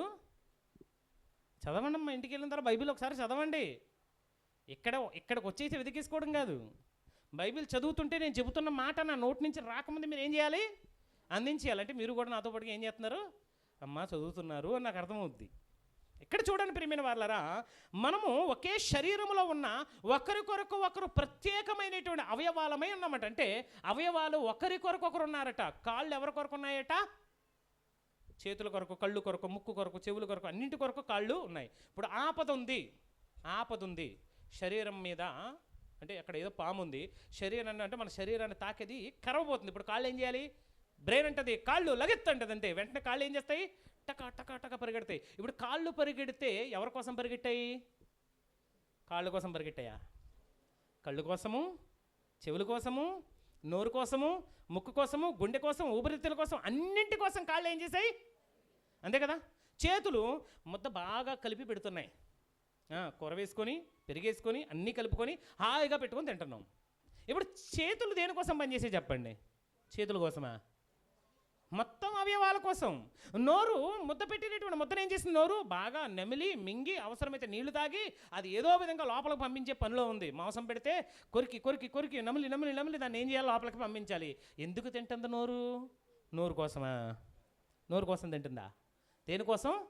మిగిలిన అవయవాల కొరకు, తన కొరకు, పైగా మిగిలిన అవయవాల కొరకు కూడా. అందుకే మనమందరము ప్రత్యేకముగా ఒకరి కొరకు ఒకరు అవయవాలమై. చదవండి, వాక్యమే చెప్తున్నా నేను. 5వ వచనం, అనేకులమైన మనము క్రీస్తులో ఒక్క శరీరముగా ఉండి ఒకరి కొరకు ఒకరు ప్రత్యేకముగా. ఒక అవయవం ఇంకొక అవయవం కొరకు ఎలా ఉందట? ప్రత్యేకముగా ఉందట. దేవునికి స్తోత్రం కలుగునుగాక. ఇప్పుడు ప్రత్యేకంగా ఉన్నటువంటి అవయవానికి ప్రత్యేకమైనటువంటి పని ఎవరి కోసం చేస్తున్నాడు? అంతే కదా, ఇంకొక అవయవం కోసం. ఇప్పుడు ఇవన్నీ పని చేస్తేనే ఈ శరీరం ఎలా ఉంది? ఆరోగ్యంగా ఉంది. చాలామంది సంఘాలలో యవనస్తులు చాలా హుషారుగా ఉంటారు మీలాగే, కానీ కొన్ని సంఘాలలో అస్సలు పాస్టర్ గారు తప్ప ఇంకెవరో కూడా అందులో హుషారు ఉండదు, యాక్టివిటీ ఉండదు. ఏదైనా జరుగుతుందంటే పాస్టర్ గారు పాపం నలిగిపోతూ ఉంటారు రాత్రి పగలు. మా యవనస్తులు ఉన్నారండి, అసలు సహకరించరండి. మా సంఘం యూత్ ఉన్నారు కానీ అసలు సహకరించరండి, అసలు కనబడరండి. ఎక్కడైనా ప్రార్థన అంటే వస్తువులు తీసుకుని వెళ్ళాలి, మెగాఫోన్ తీసుకుని వెళ్ళాలి, మైక్ తీసుకుని వెళ్ళాలి, డ్రమ్ తీసుకుని వెళ్ళాలి, అసలు ఏమీ లేదండి వీళ్ళకి. అంటే ఏమర్థమైంది ఇక్కడ మీకు? ఉన్నారు కానీ పని చేయట్లేదు అవయవాలు. ఇప్పుడు ఉండి కూడా పని చేయకపోతే అది అవిటి సంఘం. అందుకే ప్రతి సంఘానికి ఒక బాధ్యతను, ఒక పనిని అప్పగించాడు. ఎంతమందికి పాటలు పాడడం వచ్చు? చేతులు ఎత్తండి. మైక్ ఇస్తే ఎంతమంది పాటలు పాడతారు? అయ్యా ఎత్తండి, చెయ్యి సగం నిండుగా ఎత్తండి. నాకు మైక్ ఇస్తే నేనేం చేస్తాను? అమ్మ మరి మిగిలిన మీరెందుకు ఎత్తలేదు? మీకు పాడటం రాదా? రాదు కదా, రాదు. మైక్ ఇస్తే మీరు ఏం చేయలేరు, వాళ్ళు పాడినట్లుగా మీరు పాడలేరు. అంటే వీళ్ళకి ఇవ్వబడిన కృపావరం ఏంటి ఇప్పుడు చెప్పండి? పాట పాడడం. ఈ అవయవానికి ఏ పని ఇచ్చాడు? అమ్మయ్య పాటలు పాడడం అన్నారు కాబట్టి రేపు నుంచి నాకు ఏ పని లేదు, ఓన్లీ మైక్ కట్టుకొని సెటిల్ అయిపోకండి. ఒక్కొక్క అవయవానికి చేతులతో అన్నం ఒకటే తింటామా, ఇంకేం చేయమా? చేతులతో పని చేస్తాం, స్నానం చేస్తాం, రాసుకుంటాం, అవసరమైతే పక్కోడిని కొడతాం. ఎన్ని పనులు చేస్తాం దీంతో? ఇందులో ఇప్పుడు చేతులు లాంటి అవయవాలు ఎవరున్నారు? చేతులు ఎత్తండి. చేతులు లాంటి అవయవాలు. నేను పని చేస్తాను, సహకరిస్తాను, పాటలు పాడతాను, ప్రార్థన చేస్తాను, సంఘంలో కార్యక్రమాలకు సహకరిస్తాను, అన్ని పనులు మల్టీపర్పస్. అంటే ఆ అవయవానికి దేవుడు ఎన్ని కృపావరాలు ఇచ్చాడు? చాలా కృపావరాలు ఇచ్చేశాడు. అంటే అవయవాలకు కృపావరాలంటే పనులు అని అర్థం. ఏంటిది? కృపావరాలంటే ఏంటి? పనులు. అంతే తప్ప పెద్ద విచిత్రాలు ఏమి లేవు ఇందులో. అవయవాలు యాక్టివ్గా ఉండాలంటే అవయవానికి పని ఉండాలి. కన్నుకి చూసే పని ఉండాలి, చెవికి వినే పని ఉండాలి, ముక్కుకి ఊపిరి తీసుకోవాలి, వాసన చూడాలి. లేకపోతే అది గ్యాస, చండాలమైనటువంటి కంప, మంచిదా అని నీకు తెలియదు. అక్కడికి వెళ్తావు, ఏది పడితే అది పీల్ చేసుకుంటావు. వాసన చూసే శక్తి నీకు లేదనుకోండి, ఏమైపోతావు చెప్పండి? చచ్చిపోతావు విషవాయువులు పీల్చుకొని. ఎక్కడైనా బ్యాడ్ స్మెల్ వచ్చిందని మనం ఏం చేస్తాం? అక్కడి నుంచి వెళ్ళిపోవాలి. ఎందుకు వెళ్ళిపోవాలి? నువ్వు వెళ్ళకపోతే లోపల ఉన్నటువంటి లంగ్స్ ఏమైపోద్ది? పాడైపోతుంది. లంగ్స్ పాడైపోతే ఆక్సిజన్ తీసుకోకపోతే అవయవాలకు ప్యూరిఫై అయినటువంటి రక్తం వెళ్ళదు. అవయవాలకు రక్తం వెళ్ళకపోతే నువ్వు ఏమైపోతావు? మూర్చబడి కిందడిపోతావు. ఇప్పుడు ఒక ముక్కు తప్పు చేయడం వల్ల మొత్తం శరీరం అంతా ఏం చేసింది ఇప్పుడు? అంతే కదా. ఇంకా చెబుతాను, ఇంకొక చిన్న ఎగ్జాంపుల్. చేయికి దెబ్బ తగిలిందండి. చేయికి దెబ్బ తగిలింది, భరించలేనంత నొప్పి, కంటిలో నుంచి నీళ్ళు వచ్చేస్తూ ఉంటాయి. చేయికి దెబ్బ తగిలినందుకు ఎవరు బాధపడుతున్నారు? నోరేడుస్తుంది, కళ్ళు బాధపడుతుంది, చర్మం అంతా ఇంకొక చెయ్యి వచ్చి అల్లాడిపోతుంది. అమ్మో బాబో అని అది ఆ బ్లడ్ కారుతుంటే అడ్డుపెట్టి చాలా ఏదేదో చేసేస్తుంది. మొత్తం శరీరంలో ఉన్న అవయవాలన్నీ కూడా ఈ చెయ్యి కోసం ఏం చేస్తున్నాయి? బాధపడుతున్నాయి. ఎందుకు బాధపడుతున్నాయి చెప్పండి? అవయవాలు అన్నీ కూడా ఒకదాని కొరకు ఒకటి ఉన్నాయి. మీరు పక్క వాళ్ళ కోసం, పక్క వాళ్ళు మీ కొరకు ఉన్నారు. దేవునికి స్తోత్రం కలుగునుగాక. ఎలా ఉన్నాము అవయవాలుగా? ఒకరి కొరకు ఒకరు అవయవాలము, లేకపోతే మీరు శరీరాలే. ఒకరి కొరకు పని చేస్తే మీరు ఏమై ఉంటారు? అవయవాలు అయి ఉంటారు. అదే చెప్తుంది ఇక్కడ వాక్యం. అనేకులమైన మనము క్రీస్తులో ఒక్క శరీరముగా ఉండి ఒకరి కొరకు ఒకరు ప్రత్యేకముగా ఉన్నాము, అవయవాలమై ఉన్నాము. మనకు అనుగ్రహింపబడిన కృప చొప్పున వేరు వేరు కృపావరములు కలిగిన వారమై ఉన్నాం. అవయవాలకు ఏమి ఇచ్చాడట దేవుడు? కృపావరాలు ఇచ్చాడట. ఆ కృపావరాలు ఎలా ఉన్నాయి? వేరువేరుగా ఉన్నాయా? అందరికీ ఒకేలా ఉన్నాయా? అద్భుతంగా వంట చేయగలిగిన వారు ఎంతమంది ఉన్నారు? చేతులు ఎత్తండి. మ్యాక్సిమం ఆడవాళ్ళందరూ వంట చేస్తారు. ఒక ఇద్దరికి, ముగ్గురికి, నలుగురికి, ఐదుగురు అంటే వండేస్తారు. 100 మందికి వండండి అంటే ఏం చేస్తారు? పక్కింటి అక్కని తీసుకొచ్చి, అక్కాయ్ 100 మందికి సారు పెట్టాలంటే నా వల్ల కాదు కానీ కొంచెం సహాయం చేయాలి అంటారా లేదా? ఏ వంట చేయండి రాదా మీకు? వచ్చు, కానీ 100 మందికి వండడం మాత్రం రాకపోవచ్చు. అప్పుడు ఏం చేయాలి? పక్కనున్న ఇంకొక అవయవాన్ని దగ్గరికి వెళ్ళి నాకు సహకరించి అనేది ఇచ్చుకొని ఆ అవయవం చేత ఏం చేస్తాం మనం? అంటే మరి వంట చేయడం వచ్చినంత మాత్రాన 100 మందికి వండగలమా? వండలేం. దానికి టాలెంట్ కావాలి. ఏ క్వాంటిటీ ఎంత వేయాలో కరెక్ట్గా తెలిసి ఉండాలి. లేకపోతే ఏమైపోద్ది? పెద్దలు అంటారు, పెంటల్లో ఉన్నోడిని తీసుకొచ్చి వంటల్లో పెట్టాడు మొత్తం కంపు అయిపోయింది అంటారు. ఎక్కడ ఉన్నోడిని ఎక్కడ తీసుకొచ్చారు? పెంటలో ఉన్నోడిని వంటలోకి తీసుకొస్తే ఏమవుతుంది? మొత్తం సర్వనాశనం, ఎవడో తినలేడు దాన్ని. అందుకని వండేవాడు 100 మందికైనా వండేస్తాడు, 1000 మందికైనా వండేస్తాడు. వాడికి తెలుసు 100 మందికి ఎంత క్వాంటిటీ వేయాలి, 1000 మందికి. అందుకే వాళ్ళని స్పెషల్గా కుక్స్ అంటారు. వాళ్ళని ఏమంటారు? అంతే కదా, స్పెషల్గా వాళ్ళని తెచ్చుకుంటారు కదా పెళ్ళిళ్ళకి, పేరెంటాలకి. వాళ్ళు వస్తుంటారు కదా వండడానికి. మనం వండుకోలేమా? మనం వండామనుకోండి, కారం అయినా ఎక్కువైపోద్ది, ఉప్పు అయినా ఎక్కువైపోద్ది, ఉడకన్నా ఉడకపోవచ్చు. ఎందుకంటే ఒకరు కాదు, ఈమె ఉప్పేస్తుంటే అమ్మ అక్క సాంబార్లోనే కొంచెం రసమే అంటారు. ఇంకొకరు సలహాలు ఇచ్చే వాళ్ళు అందరూ. కానీ కుక్కు దగ్గర ఎవరైనా సలహాలు ఇస్తారా? మీరు వండుకోండి అని వెళ్ళిపోతాడు. మీరే వండుకోండి, నాకు సంబంధం లేదంటాడు. కుక్కు దగ్గరికి వచ్చేసరికి అతని బ్రెయిన్ మీద మొత్తం వంటంతా కూడా మిగిలిన వాళ్ళు సహాయం చేస్తారు. అందులో మసాలా వేయండి అంటే వేస్తారు, ఇందులో కారం వేయండి, ఇందులో ఉప్పు వేయండి, అందులో నీళ్ళు పోయండి. ఎగ్జాక్ట్గా ఏం చేయమంటే అది చేస్తారు. ఒక్క బ్రెయిన్ మీద వెళ్తుంది. కానీ కుక్కు చేసే పని మనము, ఆ కుక్కు మన కుక్కులు కాదు, మన కుక్కులు 10 మందికి 20 మందికి ఈజీగానే వండేస్తారు. కానీ ఆ పనే ఈ పని. మరి వండడం వచ్చు కాబట్టి అమ్మయ్య వంట ఒకటే నా బాధ్యత అనుకుంటారా మీరు? ఇల్లు ఊడుస్తారు, ఇంటికి తడిగుడ్డ పెడతారు, బట్టలు దుగుతారు, పిల్లలకి రెడీ చేస్తారు, పిల్లలకు కావాల్సిన వాటిని సమకూరుస్తారు, భర్తకు కావాల్సిన వాటిని సమకూరుస్తారు. ఇంటిలో పాదిని కూడా మీరు జాగ్రత్తగా చూసుకున్నట్టే మీకు ఎన్ని పనులు ఉన్నాయండి? మగవాళ్ళకి ఏం పనులు ఉంటాయి చెప్పండి? మగవాళ్ళకి చెప్పాలి. మీరు చెప్పలే, మీరు చెప్పండి. మీరు చెప్తే వాళ్ళు కొట్టేస్తారు మళ్ళీ. మగవాళ్ళకి ఏం పనులు ఉంటాయి? ఆఫీస్కి వెళ్ళడం, పని చేయడం, సంపాదించి కుటుంబానికి ఇవ్వడం. కానీ ఇంటి దగ్గర ఆడవాళ్ళకి తెచ్చిన దాన్ని జాగ్రత్తగా దాయడం దగ్గర నుంచి, దొంగతనంగా దాచేసుకోవడం దగ్గర నుంచి అన్ని పనులు కూడా ఎవరు చేయాలి? వేరే చేయాలి. ఎన్ని బ్రెయిన్లు వాడతారో ఇందులో. పోపు డబ్బాలు ఎంత పెట్టాలి, వంటగదిలో ఇంకొక డబ్బాలు ఎంత పెట్టాలి, బియ్యం డబ్బాలు ఎంత పెట్టాలి, తలగడ కింద ఎంత పెట్టాలి, ఇందులో ఎంత పెట్టాలి, మొత్తానికి సాయంకాలానికి మాత్రం అన్నీ అయిపోయండి అని చెప్పేయాలి. దానికోసం ఇన్ని తెలివితేటలు కావాలో. అంటే ఈ అవయవాలకు ఉన్నటువంటి పనులు వేరే, ఆ అవయవాలకు ఉన్నటువంటి పనులు వేరే. కానీ ఈ అవయవాలకు ఉన్నటువంటి పనులన్నీ కూడా కృపావరాలు అని చెబుతుంది వాక్యం. ఏంటి కృపావరాలు? మనం కొంచెం ముందుకు వెళ్దాం ప్రియమైన వారలారా. 7వ వచనం, కృపావరాల్లో ఏమేమి ఉన్నాయి చూడండి. ప్రవచన వరం అయితే, కృపావరాల్లో మొట్టమొదటిగా చెప్తున్నాడు ఏం వరం అంటే ఇది?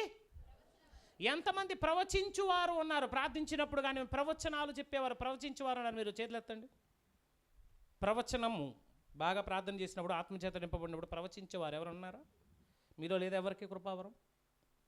ఉంటుంది, కానీ అది అవునో కాదో మీకు క్లారిటీ లేదు. అంతే కదా? ఉంటాయి టాలెంట్లు అయితే అందరికీ కూడా, మల్టీ టాలెంటెడే. కానీ అది అవునో కాదో ఒక డౌట్. పాస్టర్ గారి దగ్గరికి వస్తే అది అవునో కాదో అని చెప్తారు. ఓకేనా? తర్వాత ప్రవచించే వరము. రెండోది పరిచర్య చేయువారైతే పరిచర్యలో, అంటే పరిచర్య చేయడము కూడా ఒక. మరి ఇందాక ఏమనుకున్నాము? అద్భుతాలు, స్వస్థతలు, భాషలు మాట్లాడటమే ఏమనుకుంటున్నారు జనాలు? కృపా వరాలనుకుంటున్నారు. ఇప్పుడు ఏం చెప్తున్నాడు? ప్రవచించడం కృపావరం అట, పరిచర్య చేయడం కృపావరం. ఏంటి పరిచర్య? సంఘం పరిచర్య కావచ్చు, సమాజంలో క్రీస్తుని గూర్చి ప్రకటించే పరిచర్య కావచ్చు, వాక్య పరిచర్య కావచ్చు, ఏదైనా కావచ్చు. అది క్రీస్తునికి సంబంధించింది అయితే అది కూడా ఏమై ఉన్నది? కృపావరము. దేవునికి స్తోత్రం కలుగునుగాక. మొదటి స్థానంలో ఏం చెప్పాడు? అద్భుతాలు చేర్చలా, స్వస్థతలు చేర్చలేదు.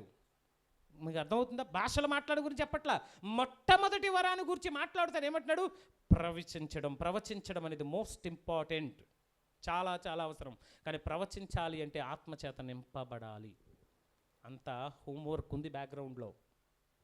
ప్రవచించేటువంటి వరము, పరిచర్య చేసేటువంటి వరము, తర్వాత బోధించేవారు ఎంతమంది ఉన్నారో చెప్పండి? మమ్మల్ని వదిలేయండి, మమ్మల్ని వదిలేసి ఇందులో మీలో ఎవరైనా ఎంతమంది బోధించగలరు? ఇస్తే ఒక వాక్యం చెప్పమంటే ఒక 10 నిమిషాలు 20 నిమిషాలు వాక్యం చెప్పగల కెపాసిటీ ఎంతమంది? చేతులు ఎత్తండి, రైజ్ యువర్ హ్యాండ్స్ ప్లీజ్.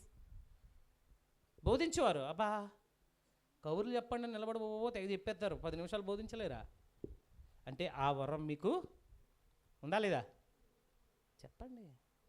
లేదు, ఒప్పుకోండి. లేదు, మీరు చెయ్యెత్తలేదంటే మాకు ఆ కృపావరం లేదండి. మరి పరిచర్య వరము చెబుతాను, ఇవన్నీ కూడా మీకు ఎక్స్ప్లెయిన్ చేసుకుంటూ వెళ్తాను. మళ్ళీ అవయవాలకున్న పనులు ఇవి. తర్వాత కిందకు వచ్చేసరికి చూడండి, బోధించుట వరము, తర్వాత హెచ్చరించుడంటే ఏమైనా మిస్టేక్స్ జరుగుతున్నాయి అనుకోండి, సంఘంలో ఎవరైనా తప్పుదారులు నడుస్తున్నారు అనుకోండి, సంఘానికి వచ్చినప్పుడు ఏం చేయాలి? వాళ్ళు పాస్టర్ గారు చెప్పకూడదు దాన్ని, ప్రతిదాన్ని పాస్టర్ గారు ఏం చేయకూడదు? చెప్పకూడదు. ఎవరు చెప్పాలి? హెచ్చరించి వారు ఉండాలి, సంఘం పెద్దలు. వాళ్ళు ఏం చేయాలి? ఇదిగో పలానా వ్యక్తి పాస్టర్ గారు తీసుకొచ్చి, పాస్టర్ గారండి ఈయన ఇది చేస్తున్నాడు, వాళ్ళని హెచ్చరించడం వాక్యంతో. సహోదరుడా, ఇదిగో వాక్యంలా చెబుతుంది, నువ్వు దానిని చేయడం తప్పు, కాబట్టి ఇక్కడి నుంచి ఏం చేయి, నువ్వు మానేసే. సంఘానికి అది మంచిది. అవయం పాడైపోతే మొత్తం సంఘానికి ఏమైపోద్ది, కళంకం వచ్చేస్తుంది. ఇప్పుడు చెయ్యికి దెబ్బ తగిలితే మొత్తం శరీరం అంతా ఏమవుతుంది, చెయ్యి అవుడిదైపోతే మొత్తం శరీరం అంతా ఏమైపోతుంది. ఈ శరీరం ఎవరిది, ఈ శరీరం ఎవరిది, క్రీస్తుది. ఎవరిది ఇది? క్రీస్తు శరీరం ఎలా ఉండాలి, ఆరోగ్యంగా ఉండాలా, చేయబడిపో ఉండాలా? చెప్పండి. క్రీస్తు శరీరం ఎలా ఉండాలి, ఎంత ఆరోగ్యంగా ఉండాలి, ఫుల్ యాక్టివ్ జోస్లో ఉండాలి. 60 సంవత్సరాల ముసలోడైనా సరే 16 సంవత్సరాల బాలాకుమారుడిలో ఉండాలి. దేవునికి మహిమ కలుగును గాక. మా భాష వాడేస్తుంటాం అప్పుడప్పుడు, అర్థం చేసుకోవడం ప్రయత్నం చేయండి. ఎలా ఉండాలి? 60 సంవత్సరాల ముసలోడు కూడా 16 సంవత్సరాలుగా పనిచేయాలి సంఘంలోకి వస్తే. కృపావరం అంటున్నాడు చూడండి. అది కిందకు వచ్చేసరికి బోధించేవాడు, హెచ్చరించేవాడు. హెచ్చరించడానికి ఎవరు పడతారు చెప్పకూడదండి, వినరు. సంఘంలో డిస్టర్బెన్సెస్ వచ్చేస్తాయి. ఇంతన్నోడు చెప్పేసి అంతన్నోడు చెప్పేసి నువ్వు చేసి తప్పంటే ఊరుకుంటారా? దానికోసం ఎవరినండి, పెద్దవాళ్ళని పెట్టాలి. వయస్సులో పెద్దవాళ్ళు, అనుభవం కలిగిన వారిని పెడతాం మనం. వాళ్ళు ఏం చేస్తారు సంఘంలో, వాళ్ళకి యవనస్తులు కానివ్వండి, దారి తప్పి తిరుగుతున్న వారు కానివ్వండి, వాళ్ళని హెచ్చరించి బుద్ధి చెప్పే పనిలో ఉంటారు. సంఘంలో ఇది జరుగుతుందా? ఏం కనబడవి. ఇవన్నీ పక్కన పెట్టేసారండి బాబు. ఇవన్నీ పక్కన పెట్టేసి ఏం కావాలి ఇప్పుడు? అద్భుతాలు, భాషలు, వీటి మీదే కాన్సన్ట్రేషన్.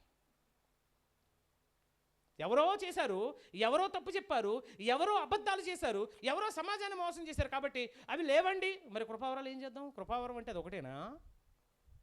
పోనీ అవి లేవా అంటే ఎవరినో బట్టి నువ్వేం చేస్తున్నావు? మొత్తము కృపావరాలన్నీ కూడా ఏమీ లేవండి అంటున్నావు. మరి ఏమీ లేకపోతే బోధించడం కూడా లేనిట్ట మేము పాస్టర్ గారు వాక్యం ఎందుకు చెప్తున్నారు ఇప్పుడు? మరి నువ్వెందుకు చెప్తున్నావు? ఎంత పెద్ద బిల్డప్ ఇచ్చి కృపావరాలు లేవని నువ్వు కూడా ఏం చెప్తున్నావు? వాక్యం చెప్తున్నావు. వాక్యం కూడా ఒక కృపావరం అన్న సంగతి మర్చిపోయావు. అంటే నీకు తెలియకుండానే నేను తప్పు అని చెప్పుకుంటున్నావు. అది నీకు అర్థమైందా? అతనికి తెలియకుండానే అతను ఏమని చెప్పుకుంటున్నాడు?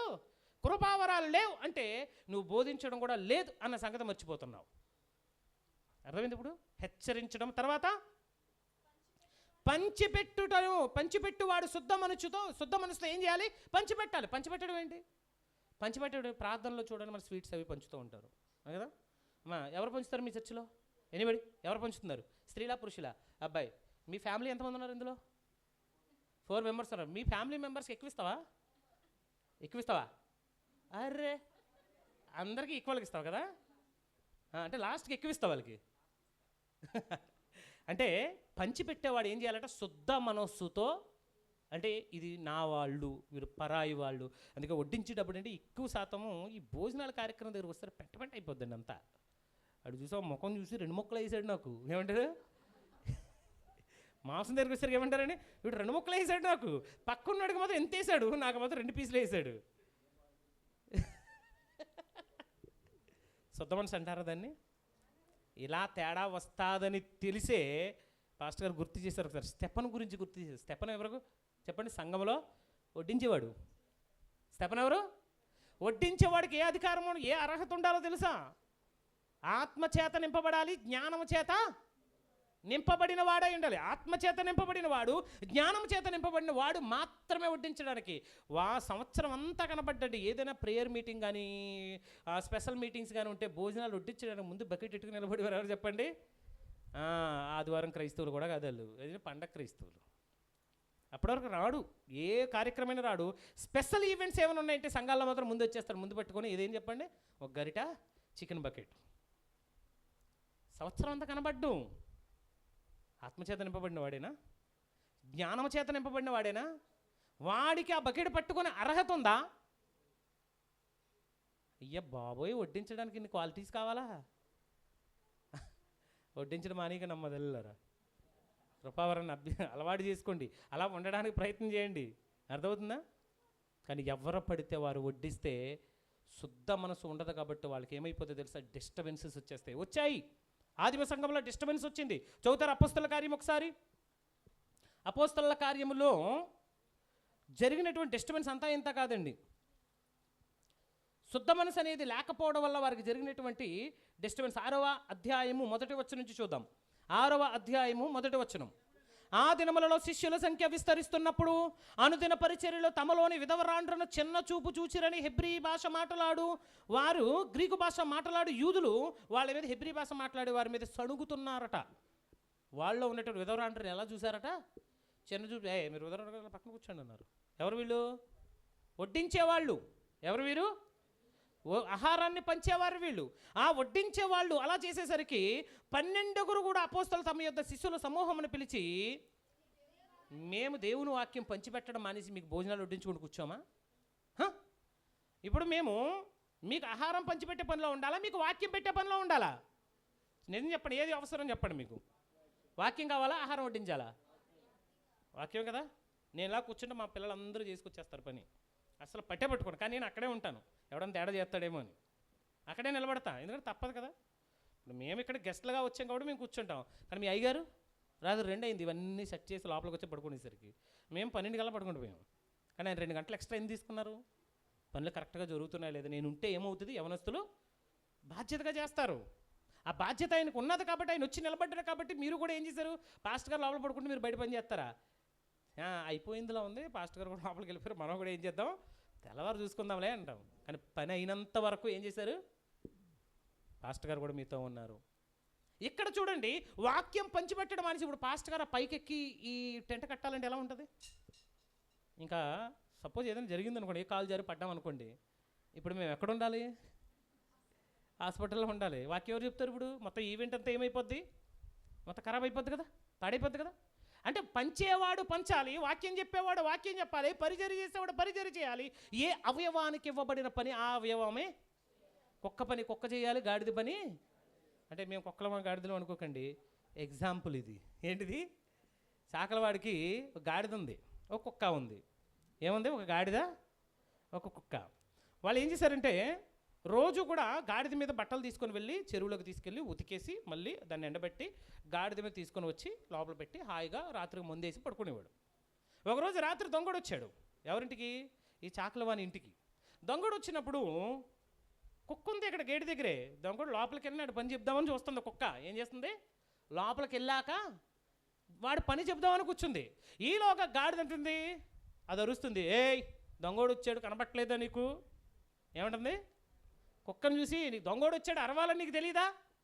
మేము రెస్ట్ తీసుకుంటున్నాం కదా, యజమానుడు తెలుసు, నీ పని ఏమవుద్దో తెలుసు అంటే, నువ్వు నోరు మూసుకో. కుక్క ఏమంటుంది? నోరు మూసుకో, ఎప్పుడు అరవాలో నాకు తెలుసు, నువ్వు నోరు మూసుకో అంటే మళ్ళీ ఇది అరుస్తుంది. అది అరిస్తే ఎలా అరుస్తుంది? ఒకసారి అరవండి ఎవరైనా గాడిదలాగా అరవండి. కుక్క అరవట్లా, ఇక్కడ గాడిద అరుస్తుంది. దొంగోడు వచ్చాడని ఎవరు అరుస్తున్నారు?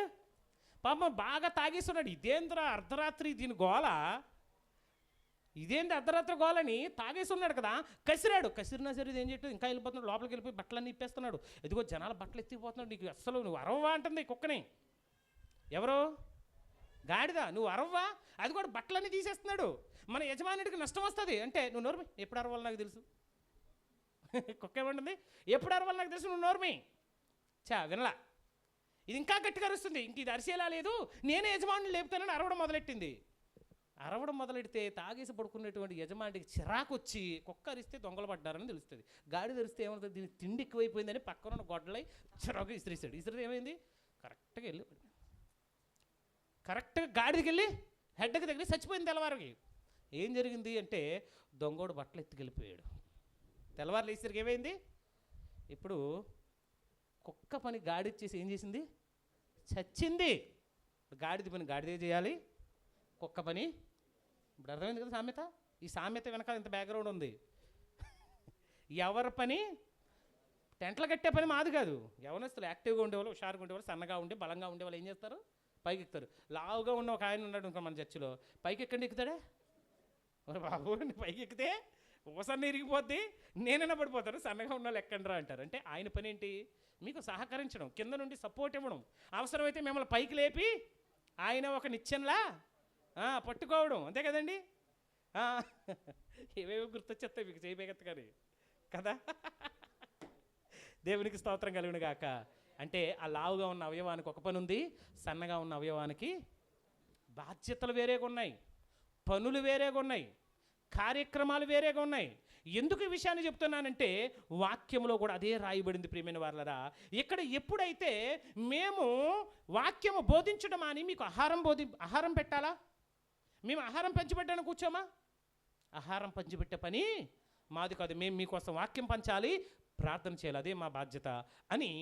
అప్పుడు ఏం చేశారంటే, ఇదిగో 7 వ్యక్తులను మనం ఏం చేద్దాము, ఏర్పరచుకుందాం. వారు ఎలా ఉండాలి?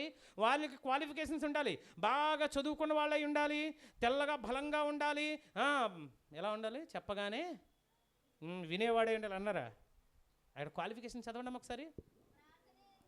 ప్రార్థన యందును వాక్య పరిచర్య యందును ఉందమని చెప్పాను. తర్వాత జన సమూహానికి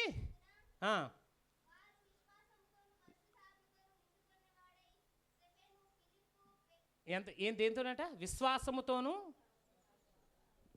ఆత్మతోను. దేంతో నిండుకున్నారు వీళ్ళు? జ్ఞానముతోనూ ఆత్మతోనూ విశ్వాసంతో నిండుకొని వారు దేనికోసమట?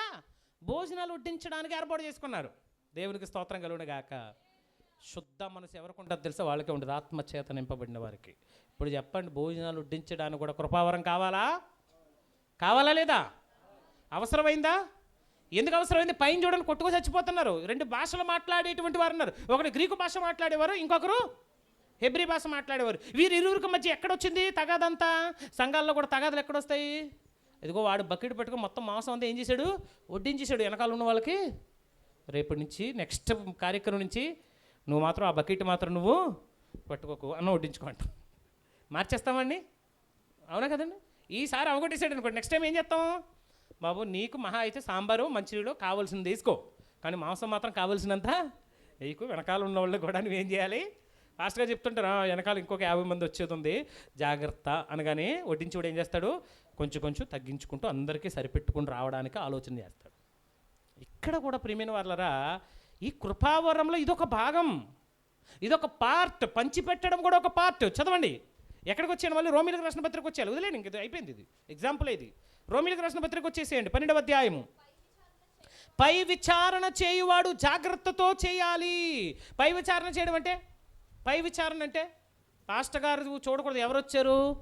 సువార్తం వచ్చిందా, మార్తం వచ్చిందా, ఎల్లయ్య వచ్చాడా, పుల్లయ్య వచ్చాడని పాస్టర్ గారు చూడకూడదు. పై విచారణ చేసే పెద్దలు ఉంటారు. పాస్టర్ గారండి ఈరోజు ప్రార్థనకి వాళ్ళ కుటుంబం రాలేదండి, ఏమైందో? ఇప్పుడు ఏం చేయాలి?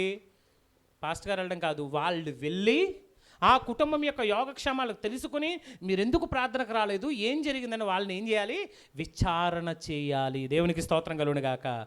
ఉన్నారా మీ సంఘంలో అలాంటి వాళ్ళు? ఉన్నారా? పాస్టర్ మీద అలిగి వెళ్ళిపోయే వాళ్ళు ఎక్కువ ఉంటారు. ఎవరుంటారు? అలిగి వెళ్ళిపోయే వాళ్ళు. ప్రతి సంఘంలోనూ పై విచారణ చేయాలి. ఒకవేళ ఎవరైనా కొత్తగా వచ్చారనుకోండి, మొదట ఎవరు చూడండి, వాళ్ళే వెళ్ళాలి. వెళ్ళి అమ్మ ఎక్కడి నుంచి వచ్చారు, ఏ ఊరు నుంచి వచ్చారు, ఏం చేస్తుంటారు, ఇల్లు దగ్గరైనా, బాగున్నదా, పరిస్థితులన్నీ బాగున్నాయి అడగాలి, విచారణ చేయాలి. వాళ్ళు యోగక్షేమాలు తెలుసుకొని దాన్ని సేవకునికి తీసుకొని వచ్చి వీళ్ళే పనిలో ఉంటారు. ప్రార్థన చేయుట ఎందును వాక్యము ప్రకటించుట ఎందును. చదువుకున్నారు కదా ఇప్పుడు ఇందాక. అపోస్తలులు ఏం చేశారు? ప్రార్థన చేయుట ఎందును, మీకోసం ప్రార్థించడం, వాక్యం ప్రకటించడం, అదే బాధ్యత. మిగిలిన బాధ్యతలను ఎవరు తీసుకోవాలి? ఏదైనా పని చెప్తే కమిషన్లు కానీ చూస్తారు కొంప తీసి. టెంట్లో బుక్ చేయండి అంటే పాస్టర్ గారు 10,000 ఇస్తారు, ఒక 8,000కి సెట్ చేసుకుంటే 2,000. ఉన్నారా అలాంటి వాళ్ళు? చికెను ఒక 50 కేజీలు చెప్పారు, 45 కేజీలు తెస్తే ఎవరు చూశారు? 50 కేజీలు అంటే అయిపోయింది, 5 కేజీలు కమిషను. అంటే కృపావరాల్లో ఇలాంటి బుద్ధులు ఉండకూడదు, జాగ్రత్త. మరి అప్పుడు ఏమవుద్ది? ఆ అవయవం ఏమైపోయింది? అవిటి అవయవం అయిపోయింది. కొట్టించడం తక్కువ, లెక్కలు ఎక్కువ. ఈ టెంట్ల సామాన్లన్నీ కూడా 10,000 ఇస్తే పాస్టర్ గారు 8,000 బుక్ చేసి 2,000, పాస్టర్ 10,000 అయిపోయాయండి. 10,000 అయిపోయండి. పాస్టర్ గారు ఇదిగో పరిచర్యకి ఇంకో 2,000 మిగిలించామండి అని ఇస్తే ఎంత సంతోషంగా ఉంటుంది. ఇంకో పని చేయడానికి అవుతుందిగా. మీరెవరు చెప్పండి? ఎవరికి నష్టం కలిగించుకున్నారు ఇప్పుడు? పాస్టర్ గారికి కాదు, మీకే. దేవునికి స్తోత్రం కలుగును గాక. కృపావరాలు చేయాల్సిన పనిని సరిగ్గా చేయకపోతే ఎవరికి నష్టం? అవయవానికి నష్టం. కళ్ళు సరిగ్గా చూడకపోతే కాళ్ళు అంటాయి, మంచి డాక్టర్ ఉంటే బాగున్నాను, వాడి దగ్గరికి వెళ్ళి ఏం చేద్దాను, కళ్ళుకి చెకప్ చేసుకుందాను. కళ్ళు సరిగ్గా చూడట్లేదు. ఇప్పుడు కాళ్ళకి పట్టిన చింత, నోటికి పట్టిన చింత, బ్రెయిన్కి పట్టిన చింత, వెళ్ళి కళ్ళు చెక్ చేసుకుంటే బాగుంటుంది. లేకపోతే కళ్ళు సరిగ్గా కనబడక దారిని పోయి రాళ్ళన్నీ కూడా గుద్దుకోవాల్సి వస్తుంది. దెబ్బలు ఎవరు తింటున్నారు? కళ్ళు కనబడకపోతే కాళ్ళు తింటున్నాయి. నొప్పి ఎవరు పడుతున్నారు? శరీరం అంతా పడుతుంది. దెబ్బలు తినేది కాళ్ళు, నొప్పి అంతా శరీరానికి. తప్పు ఎవరు చేశారు? ఇప్పుడు కళ్ళు చేశాయి. ఇప్పుడు కళ్ళుకి ఏం చేయాలి? ఏదేమైనా పర్వాలేదు, ముందు మంచి డాక్టర్ని చూసి కళ్ళద్దాలు, భూతద్దాలు ఏం చేద్దామని వెళ్ళి ఇంత పెద్ద సోడా బుట్టి కళ్ళద్దాలు ఏం చేసి ఇప్పుడు విజన్ క్లియర్, కళ్ళు సెట్ అయిపోయి, చెవులు వినపట్ల. పాస్టర్ గారు వాక్యం చెప్తున్నారు కానీ అందరూ హలేలి అంటే చేతులు చూసి హలేలి అంటాం మనం. ఏమైంది అసలు? వినపట్ల.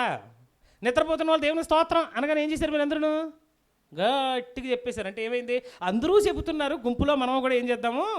చెప్పేద్దాం. అంటే మీకు మనసు వాక్యం మీద ఏం మాట్లాడుతున్నారు దాన్ని గ్రహించే, అంటే చెవులు సరిగ్గా వినటం లేదు. అందుకే ప్రకటన గ్రంథంలో పదే పదే రాశాడు, ఆత్మ సంగములతో చెప్పుచున్న మాట చెవి గలవాడు. అంటే ఎవరికి చెవులు లేవు చెప్పండి? చెవులు ఉన్నాయి కానీ గ్రహించువాడు అని అర్థం అక్కడ. ఏంటి చెవి గలవాడు అంటే అర్థం ఏంటి? గ్రహించువాడు, విని దానిని పరీక్షించువాడు. ఇప్పుడు నేను ఏం మాట్లాడుతున్నా మీరు దాన్ని ఇమ్మీడియట్గా ఏమవ్వాలి? రెస్పాండ్ అవ్వాలి. నిద్రపోతున్న వారు దేవుని స్తోత్రం చెప్పండి అనగానే మీరు స్తోత్రం చెప్పారు అనుకోండి, మీరు ఏం చేయట్లేదు? విన్నారు కానీ ఏం చెప్పలేదు? గ్రహించలేదు. ఏం చేయలేదు? దాన్ని చెప్పేశారు, మీరు దేవునికి స్తోత్రం అనేసారు. అంటే మీరు అక్కడ దేవుని స్తోత్రం పాస్టర్ గారు చేయెత్తారు కాబట్టి నేను కూడా ఏం చేయాలి? చేయెత్తియాలని ఎత్తేసారు, హల్లెలూయా చెప్పేశారు. కానీ విషయం ఏంటంటే చెప్పొద్దు అని చెప్పాను నేను అక్కడ. ఇండైరెక్ట్గా ఏం చెప్పాను? చెప్పొద్దు అని చెప్పాను. అంటే దీన్ని ఏం చేయలేకపోయింది చెవి? అరే నీకు సరిగ్గా వినపట్లేదు, చెవుల్లో ఏదో రిపేరింగ్ ఉంది, వెళ్ళి ఏం చేయాలి? రిపేర్ చేయించుకోవాలి. ఇప్పుడు చెవి డాక్టర్ దగ్గరికి వెళ్ళాలి, ఈఎన్టీ డాక్టర్ ఎక్కడ ఉన్నాడో ఎదుక్కోవాలి. ఇదేంటిది? కృపావరం సరి చేయట్లేదు చెవి. ప్రాబ్లం నీకే, నువ్వు పని చేయకపోతే ప్రాబ్లం నీకే. నీ వలన మొత్తం శరీరానికి ఏం కలుగుతుంది? ఎఫెక్ట్ కలుగుతుంది. కిందకు వచ్చేద్దాం మరలా. పై విచారణ అయిపోయింది కదా. కరుణించువాడు సంతోషంతో పని జరిగించవలను. కరుణించువాడంటే ఎవరైనా ఏదైనా ఆపదలో ఉంటే, సమస్యల్లో ఉంటే, అప్పుల్లో ఉంటే, ఇబ్బందుల్లో ఉంటే, ఆ పూటకి తినడానికి లేకుండా ఉంటే కరుణించువారు కొంతమంది ఉంటారు. చర్చ్ ఫండ్ ఉంటుంది, చర్చిలో కొంత మరి దాచుకొని ఉంటాయి, ఇవి తీసుకొని వెళ్ళి వాళ్ళకి ఆ పూటకి ఏం చేయాలి? వీళ్ళ పనేంటి? కరుణించడం. ఎందుకు ఈ రూల్స్ అన్నీ తీసుకొని వచ్చారో తెలుసా? ఆనాడు సంఘంలో చేర్చబడిన వాళ్ళందరూ కూడా సొంతంగా ఇంటి దగ్గర వంట చేసుకుని పని లేదు వాళ్ళకి. ఎంతమంది సంఘానికి వస్తే రోజు ఇంటింట ఏం చేసేవారట? భోజనాలే. అన్ని రోజు భోజనాల కార్యక్రమే. ప్రతి ఇంటి దగ్గర ఏంటి? ఇంటింట రొట్టె విరుచుచు ప్రార్థన చేయుచు ఎడతెగక ఉండేవారట. ఎడతెగక అపోస్తల బోధ యందు, సహవాసం యందు, ప్రార్థన చేయుట యందు, రొట్టె విరుచుట యందును వారు ఎడతెగకంటే ప్రతిరోజు ఇదే పని. ఎంతమంది దేవుని దగ్గరకు వచ్చారు క్రీస్తు నమ్ముకున్న వారు అందరూ? అంటే గుంపులు. ఓ తినడానికి వచ్చిన బ్యాచ్ కూడా ఎక్కువైపోయారు. ఇప్పుడు సంఘాలకు ఏమైపోయారు? తినడానికి వచ్చిన బ్యాచ్ కూడా ఎక్కువైపోయింది. ఈ తినడానికి వచ్చే బ్యాచ్ని ఎలా కట్ చేశారో తెలుసా? చాలా విషయాలు ఉన్నాయి. అంటే మన సందర్భానికి సంబంధించింది కాదు ఇది. మీరు యేసుక్రీస్తు వారు కూడా అంటారు కదా, నా వెంబడి ఎందుకు వస్తున్నారు మీరు? రొట్టెలు తినడానికే. ఎందుకు వస్తున్నారు? యేసుని ఎందుకు వెంబడించేవారట? ఒకనొక సమయంలో అందరూ కలిసి యేసుక్రీస్తు వారిని పట్టుకొని రాజుని చేసేద్దాం అనుకున్నారు. ఎందుకు? యేసు రాజు అయిపోతే ఏమైపోద్ది? మనకు రోగాలు వచ్చినా హాస్పిటల్కి వెళ్ళాల్సిన అవసరం లేదు. ఆకలేస్తే ఈయన ఏం చేస్తాడు? రాళ్ళనైనా సరే రొట్టెలుగా చేసి ఏం చేస్తాడు? మనకి ఆయన వెనకాలంటే చాలు, మనకు ఆకలి ఉండదు, రోగము ఉండదు. కాబట్టి ఈయన ఏం చేద్దాము? పట్టుకుంటారు, రాజుని చేసేద్దామన్నారు. అప్పుడు యేసుక్రీస్తు కోపం వచ్చి, మీరు రొట్టెలు తినడానికి వెంబడిస్తున్నారు కానీ సూచక్రియలు చూచుటకు కానీ నా మాటలు గ్రహించడానికి కానీ మీరు రావట్లేదు. అవే వాళ్ళు కూడా అలా అయిపోతే ప్రియమైన వాళ్ళరా, తిని ఏమైపోద్ది చెప్పండి? ఎక్కువ తిన్నారనుకోండి ఏమైపోద్ది? రోజు తినే పనిలో ఉన్నారు, నోటికి బాగా ఇష్టం, రోజు తిన్నారనుకోండి, ఒకరోజు ఏమైపోద్ది అంటే డాక్టర్ గారి దగ్గరికి వెళ్తే డాక్టర్ అంటాడు, బాబు నీ శరీరంలో ఫ్యాట్ ఎక్కువైపోయింది, షుగర్ ఎక్కువైపోయింది, నువ్వు పనాలు ఏం చేయకూడదు, ఇప్పుడు తినకూడదు అంటాడు. ఏమైంది ఇప్పుడు? ఒక్క నోరు చేసినటువంటి తప్పు మొత్తం శరీరానికి ఏమైందండి? రోగములా మారిపోయింది. ఇవి కృపావరాలలో లోపం. అంటే ప్రియమైన వాళ్ళరా, కిందికి మనం చదివితే ఇంకా చాలా విషయాలు మనకు కనబడుతూ ఉంటాయి. ఇక రెండవది సెకండరీ మనం చూస్తే ప్రియమైన వాళ్ళరా, రెండవది మనం చూస్తే మొదటగా మనం ఏం చూసాం? ఏమేమి చూసాం చెప్పాలి? ఏమేమి చూసాం చెప్పండి? లిస్ట్ చదవడమ్మా. ప్రవచించుట, పరిచర్య చేయుట, బోధించుట, హెచ్చరించుట, పంచిపెట్టుట, పై విచారణ చేయుట, కరుణించుట. ఎన్నొచ్చాయి ఇందులో? 7 వచ్చాయి. ఎన్నొచ్చాయి?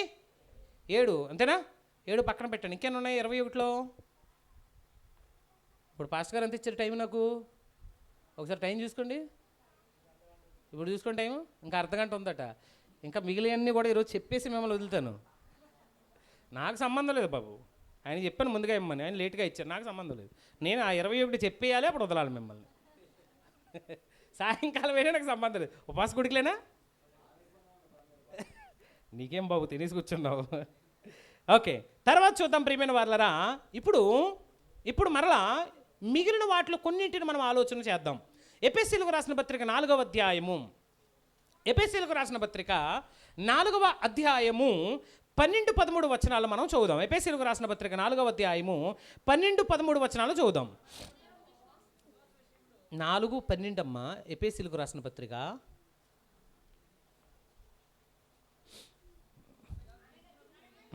అనగా క్రీస్తునకు కలిగిన సంపూర్ణతకు సమానమైనటువంటి సంపూర్ణత కలవారమగు వరకు ఆయన ఇలాగూ నియమించెను.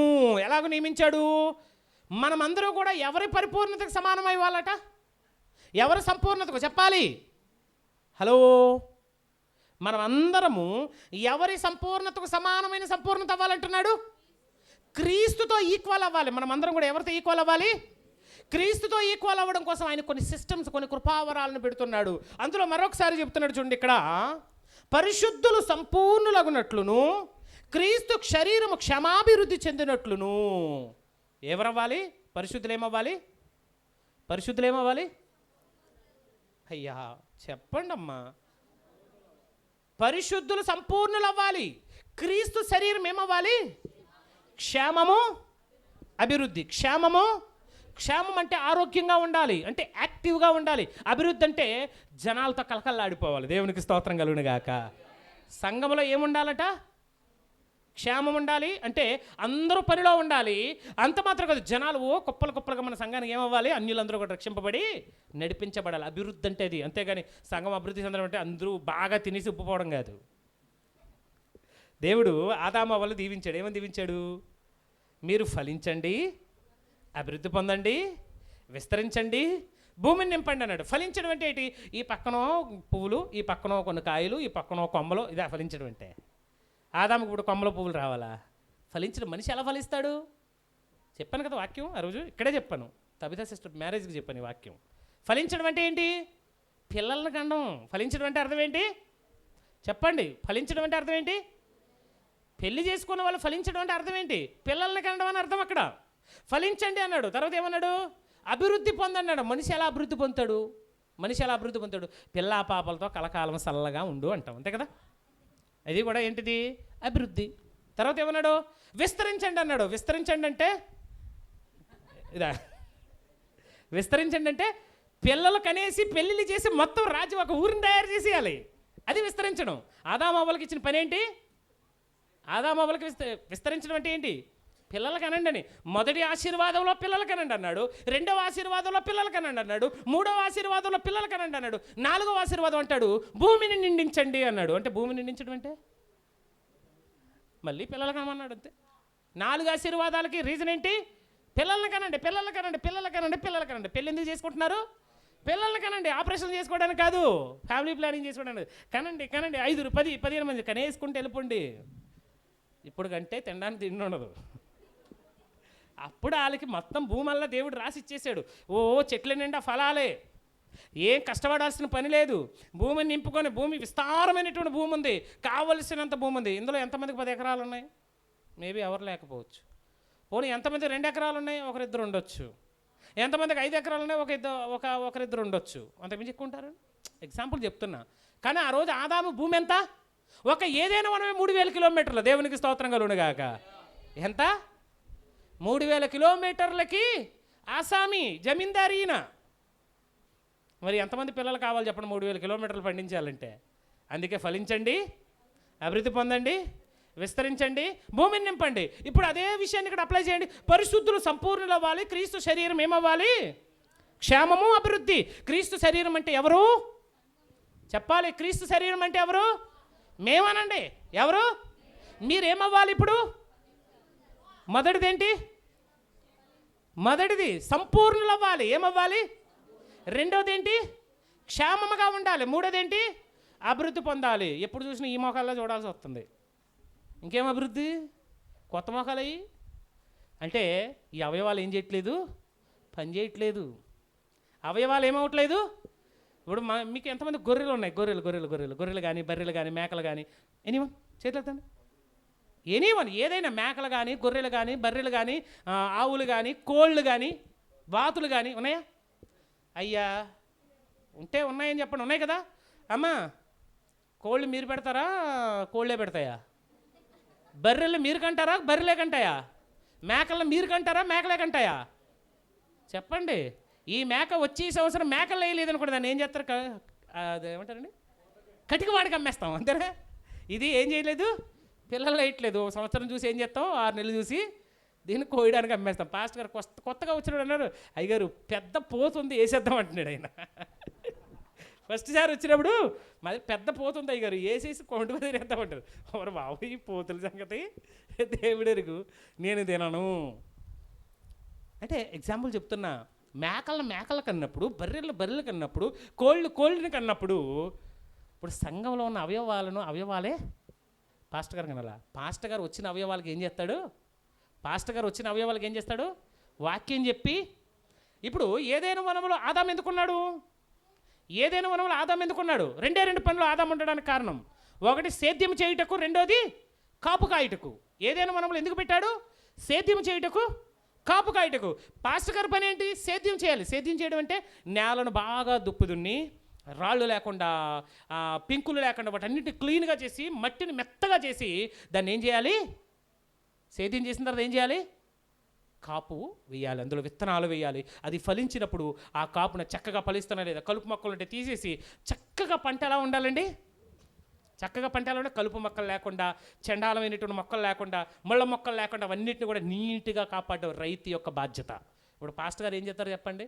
మిమ్మల్ని సరిచేసి వాక్యంలో పెంచడం పాస్టర్ గారి బాధ్యత. పిల్లలు కనడం మీ బాధ్యత.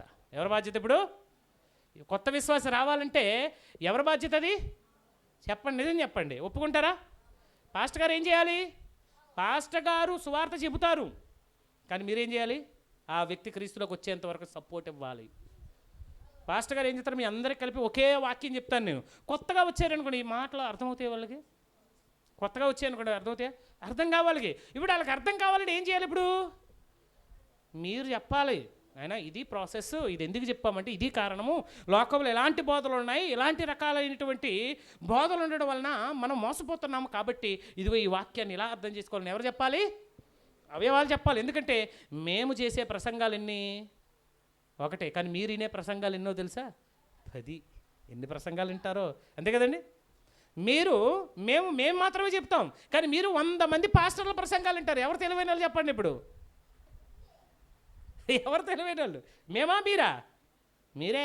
యూట్యూబ్లో ఉన్న ప్రసంగికులు అందరూ కూడా వాళ్ళకందరికీ విశ్వాసులే. మీరు ఎక్కడ మాత్రం మేమనుకుంటాం, మాకే విశ్వాసులు అనుకుంటాం, మీరు మా సంఘమే అనుకుంటాం, కానీ మీరు ఎన్ని సంఘాల్లో దూరిపోయారని సంగతి పైవాడికి తప్ప ఎవరికి తెలియదు. అందరి బోధలు వింటారు. ఇప్పుడు ఎవరు తెలివైన వాళ్ళు? ఇప్పుడు వచ్చిన వాళ్ళకి వాక్యం చెప్పాల్సిన బాధ్యత ఎవరిది? అంటే ఈ కృపావరము మీరు వినియోగించుకోవాలి. బోధించే వరము, పంచిపెట్టేవారు, ఇవన్నీ కూడా మీలో ఉండాలి. ఇప్పుడు బోధించే వరం అవసరమా లేదా? ఇప్పుడు చెప్పండి, ఒక వ్యక్తికి వాక్యం చెప్పగలరా లేదా? ఇక్కడ నిలబడి మైకి పెట్టుకొని చెప్పలేకపోవచ్చు, కానీ కొత్తగా నమ్ముకునేటువంటి వ్యక్తికి వాక్యం చెప్పగలరా లేదా? మరి అది కృపావరం కదా? చెప్పండి, ఇప్పుడు మీలో కృపావరం ఉందా లేదా? ఎంతమంది వాక్యం చెప్పగలరు? కొత్తగా వచ్చిన వ్యక్తికి కూర్చుని పెట్టి దేవుని మాటలు చెప్పగలరు, 4 మాటలు చెప్పగలరు. ఎక్కువ అవసరం, ప్రసంగం అవసరంలా, 5 నిమిషాలు 10 నిమిషాలు చెప్పగలరు కదా? అంటే మీలో ఈ కృపావరం ఇన్నాళ్ళు ఏమైపోయింది? నిద్రపోతుందన్నమాట. ఏమవుతుంది? ఇది నిద్రపోయింది. ఇప్పుడే జస్ట్ లేచింది. ఈ లేచిన కృపావరాన్ని మళ్ళీ బొజ్జో పెట్టద్దు, మళ్ళీ కొత్త వాళ్ళు వచ్చేంతవరకు ఏమవ్వాలన్నాడు? కృపావరాలు ఎందుకు ఇచ్చాడట? సంపూర్ణులు అవ్వాలి, క్రీస్తు శరీరము క్షేమాభివృద్ధి చెందడానికి ఇచ్చాడు. ఎందుకు ఇచ్చాడు? ఇప్పుడు కృపావరాలు జరగట్లేదు అనుకోండి, సంఘాలు డెవలప్ అవ్వవు, సంఘాలు పెరగవు. ఎందుకు పెరగవు? కృపావరాలు లేని అవయవాలు పనిచేయవు. పనిచేయలేని అవయవాల్లో కొత్త అవయవాలు ఎందుకు వస్తాయి? కొత్త వ్యక్తులు ఎందుకు చేర్చబడతారు? అందుకే ఈరోజు సంఘాలు అలా ఉండిపోతున్నాయి. ఈ కృపావరాలు లేవన్న మహానుభావులందరికీ ఎవరికి 10 మంది ఉండరు. అసలు సంఘాలే ఉండవు కొంతమందికి. అందరూ కబుర్లు చెప్పేవాళ్ళే. సంఘం ఉంటే, సంఘానికి కృపావరాలు ఉంటే, ఆ కృపావరాలు ఎందుకు పనిచేస్తున్నాయి, ఎలా పనిచేస్తున్నాయి, ఎందుకోసం దేవుడు ఇచ్చాడు, ఈ మాట చదివితే మీకు అర్థమవుద్ది. ఆయన అంటున్నాడు చూడండి, పరిశుద్ధులు. ఎవరు మీరందరూ? గడి చెప్పాలి.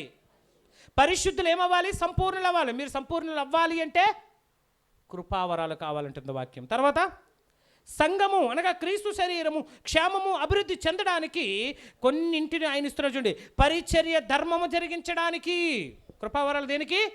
ఇది ఒక పరిచర్య. ఈ పరిచర్యలో అనేక మంది వచ్చి క్రీస్తు దగ్గరికి అనేకమైనటువంటి మాటలు నేర్చుకోవాలి. ఈ పరిచర్య ధర్మం జరిగించడానికి ఆయన కొందరిని ఏం చేశారు? అదిగో ఆయన ఉన్నారు, ఒక ఆయన చివరిని కార్నర్లో ఉన్నారు. ఆయన ఎవరు? అపోస్తలుడు. ఆయన మాలాంటి వారిని తయారు చేసి ఎక్కడెక్కడో ఉన్నటువంటి మమ్మల్ని కలిపి ఏం చేశాడు ఆయన? ఆయన పని ముగించుకుని వెళ్ళిపోయాడు. ఆయన అపోస్తలుడు. ఆయన పని ఏంటి?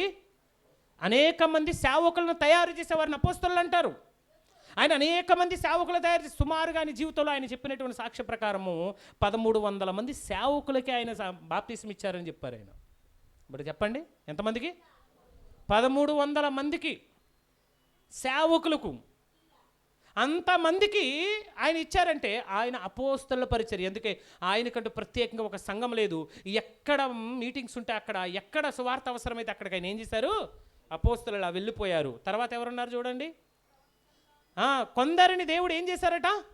ప్రవక్తలుగాను. ప్రవక్తలు ఒక ప్రాంతానికి చెందినటువంటి వారుగా ఉంటారు. ఆ ప్రవక్తలు ఆ ప్రాంతం యొక్క క్షేమాభివృద్ధి, ఆ రాజ్యం యొక్క క్షేమాభివృద్ధిని దేవుని మాటలు తీసుకుని ప్రజలకు తెలియపరిచేటువంటి పనిలో ఉంటారు. ప్రవక్త అనగా దేవుని నోరు అని అర్థం. ప్రవక్త అంటే అర్థం ఏంటి? దేవుని నోరు. దేవుడు ఏం చెబుతాడో దానిని యాజటీజీగా ప్రజలకు చెప్పే పని ఎవరు చేసుకుంటారు? ప్రవక్తలు చేస్తారు. మూడవది, కొందరిని సువార్థికులుగాను. కొంతమంది సువార్థికులు ఉంటారు. వీళ్ళెవరు? సంఘాలు ఉండవు వీళ్ళకి. వీళ్ళు ఆయా ప్రాంతాలకు వెళ్ళి కరపత్రికలు పంచి చిన్న చిన్న మెగాఫోన్ తీసుకొని మైకులు తీసుకొని అనేక మందికి సువార్తను ప్రకటిస్తూ అలా తిరుగుతారు. వీరి పని ఏంటి? సువార్థికులు. వీరి పని ఏంటి? సువార్థికులు. అపోస్తలుల పని సువార్థికులు చేయలేరు. సువార్థికుల పని అపోస్తలు చేయలేరు. ఇందాక మనం చదువుకున్నాం కదా. రెండో వ్యక్తి ఎవరు ఇందులో? ప్రవక్తల పని అపోస్తలు చేయలేరు. అపోస్తల పని ప్రవక్తలు చేయలేరు. నాలుగో చూడండి ఇక్కడ, కొందరిని సువార్థికులను, కొందరిని కాపరులుగాను, మరికొందరిని ఉపదేశకులుగాను. కాపరులు అంటే ఎవరు? కాపరులు అంటే ఎవరు? ఒక సంఘాన్ని కాసేవారు, ఒక సంఘాన్ని నడిపించేవారిని ఏమంటారు? చాలామంది అంటారు, నువ్వు బయటికి వెళ్ళి సువార్త చెప్పు. అరే ఆయన కాపరి. ఆయన పని ఏం పని? కాపరి. కాపరి ఎందుకు సువార్త చెప్తాడు బయటికి వెళ్ళి? కాపరి బాధ్యత ఏంటి ఇక్కడ? సంఘాన్ని కాపలాకడం. అలాగని చెప్పొద్దని కాదు. నీకు మల్టీ టాలెంటెడ్ ఉంటే మీరు చెప్పచ్చు. ఇప్పుడు నేనున్నాను, ఇప్పుడు నేను సువార్థికుడిని, అట్లానే కాపరిని, అలాగనే చివరిలో ఇంకో మాటను చదవండి ఒకసారి. ఉపదేశకుడు. I'm the teacher. ఎవరు? ఉపదేశకుడు అంటే ఎవరు? టీచర్. నాకు పెద్ద ప్రసంగాలు చేయడం రాదు. నాకు ఏదైనా ఒక విషయాన్ని జాగ్రత్తగా వివరంగా చెప్పడం మాత్రమే నాకు వచ్చు. ఏదైనా ఒక విషయాన్ని ఏం చేయగలను నేను? క్లియర్గా అదే టాపిక్ని, అదే సబ్జెక్ట్ని వివరంగా చెప్పగలను. అంటే వాళ్ళని ఏమంటారు? టీచర్స్ లేదా ఉపదేశకులు అంటారు. ఉపదేశకులను ఉపాధ్యాయులు అంటారు. చూడండి, ఉప అనగానే దేవుడు అనేటువంటి పదం అర్థం వస్తుంది. దానిని, ఆ దేవుని మాటను ఒక పాఠముగా చెప్పేవారిని ఉపదేశకులని చెప్పొచ్చు.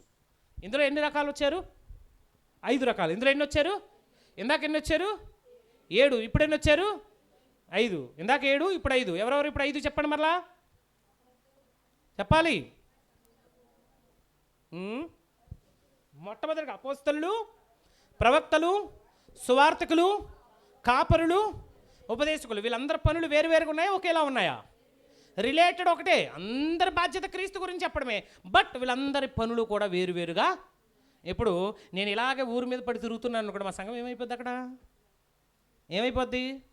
డిస్టర్బ్ అయిపోద్ది లేదా? కాపరిగా నా బాధ్యతను సంఘాన్ని చూసుకోవాలి. సమయం వచ్చినప్పుడు బయటకు వచ్చి సువార్త పని కూడా నేను ఉపదేశకుడిగా నేను పనిచేయాలి. నాకు కాపరి బాధ్యత అప్పగించాడు, ఉపదేశకుని బాధ్యత అప్పగించాడు, సువార్థికుని బాధ్యత కూడా నాకు అప్పగించాడు.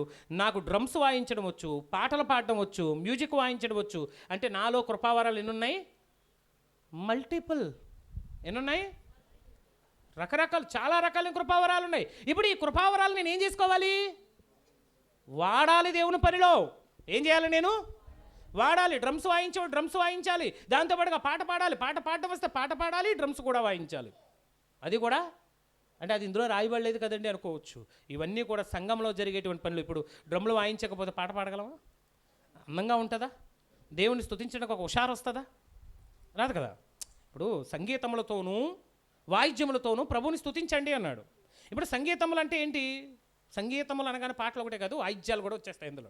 సో ఇవన్నీ కూడా అవసరం. దేవుని స్తుతించడానికి ఒక సాధనాలు. మనము దేవుణ్ణి ఘనంగా ప్రార్థన చేయడానికి, ఆయన్ను హెచ్చుగా స్తుతించడానికి ఒక సాధనాలు మనకి. ఇవన్నీ కూడా అవసరం. ఇది సువార్తలోను, సంఘములోను, కాపరి పనిలోను ఇవన్నీ కూడా అవసరం. చాలామంది కాపర్లు చూస్తాం, వాళ్ళ సంఘంలో డ్రమ్ కొట్టేవారు ఉండరు. పాస్టర్ గారు ఏం చేసుకుంటారు, డ్రమ్ కొట్టుకుంటారు, పాస్టర్ గారే పాటలు పాడుకుంటారు. అప్పుడు వస్తారు మహానుభావులు, ఎవరో వస్తారు. అప్పుడు వచ్చి హాయిగా కూర్చొని పాస్టర్ గారు కూడా పాపం వీళ్ళు ఎప్పుడు వస్తారా అని ఎదురు చూస్తూ ఉంటారు. చాలా సంఘాలు చూశానండి నేను. పాస్టర్ గారు డ్రమ్ కొట్టుకొని, ప్రారంభ సువార్తికులు అదే చేసేవాళ్ళు. వాళ్ళే డ్రమ్ కొట్టు, వాళ్ళే పాటలు పాడి నలుగురు అలా ప్రతిరోజు ఆ గ్రామానికి వెళ్ళి అనేక మంది క్రీస్తుని గురించి చెప్పి, క్రీస్తు ప్రేమను చెప్పి వాళ్ళని అనేక మందిని క్రీస్తు వైపు నడిపించారు. ఎందుకు? అది వాళ్ళ బాధ్యత, వాళ్ళ పని అది. ఇప్పుడు ప్రియమైన వాళ్ళ 7 + 5 ఎన్నయ్యి? 12. ఇంకా ఎన్ని మిగిలిపోయాయి? 9 మిగిలిపోయాయి. ఎన్ని మిగిలిపోయాయి? ఇంకా చెప్పేస్తాను అవి కూడా, ఓకేనా? చెప్పేస్తాను, టైం ఉంది కదా, ఇంకా పావు గంట ఉంది. ఈ పావు గంట సేపులో నేను ఈ 9 కూడా నేను ఏం చేస్తానండి, మీకు ప్రకటించేసి నేను వెళ్ళిపోతాను. ఓకే, తర్వాత ప్రియమైన వారలారా మనం చూస్తే కొరింథీయులకు రాసిన 12వ పత్రిక 12వ అధ్యాయము 8వ వచనాన్ని మనం చదువుదాం. కొరింథీయులకు రాసిన మొదటి పత్రిక 12వ అధ్యాయము 8వ వచనం. ఎలయనగా ఒకరికి ఆత్మ మూలముగా, నెంబర్ 1 ఏంటిది? నోట్ చేసుకోవాలి. నెంబర్ 1 బుద్ధివాక్యం.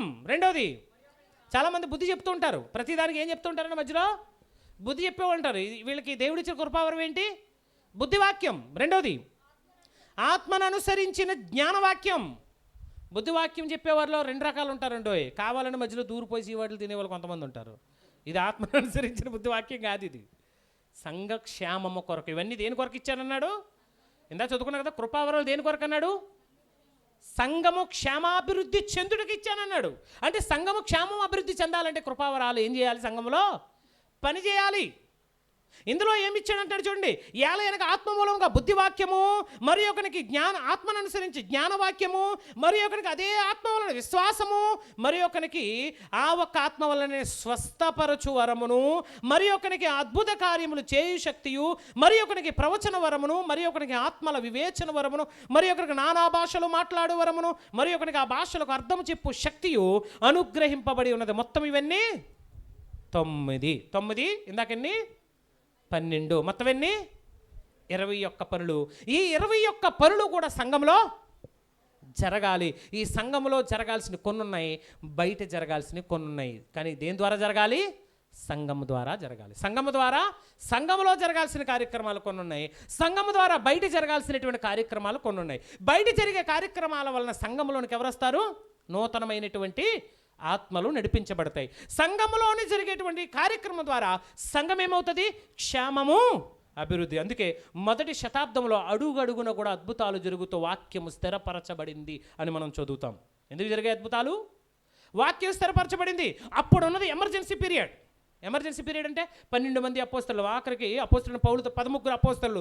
ఈ 13 మొత్తం లోకానికి వెళ్ళి ప్రకటించాలంటే సమయం చాలా పడుతుంది. కాబట్టి వీళ్ళకు తోడుగా దేవుడు ఏమిచ్చాడు?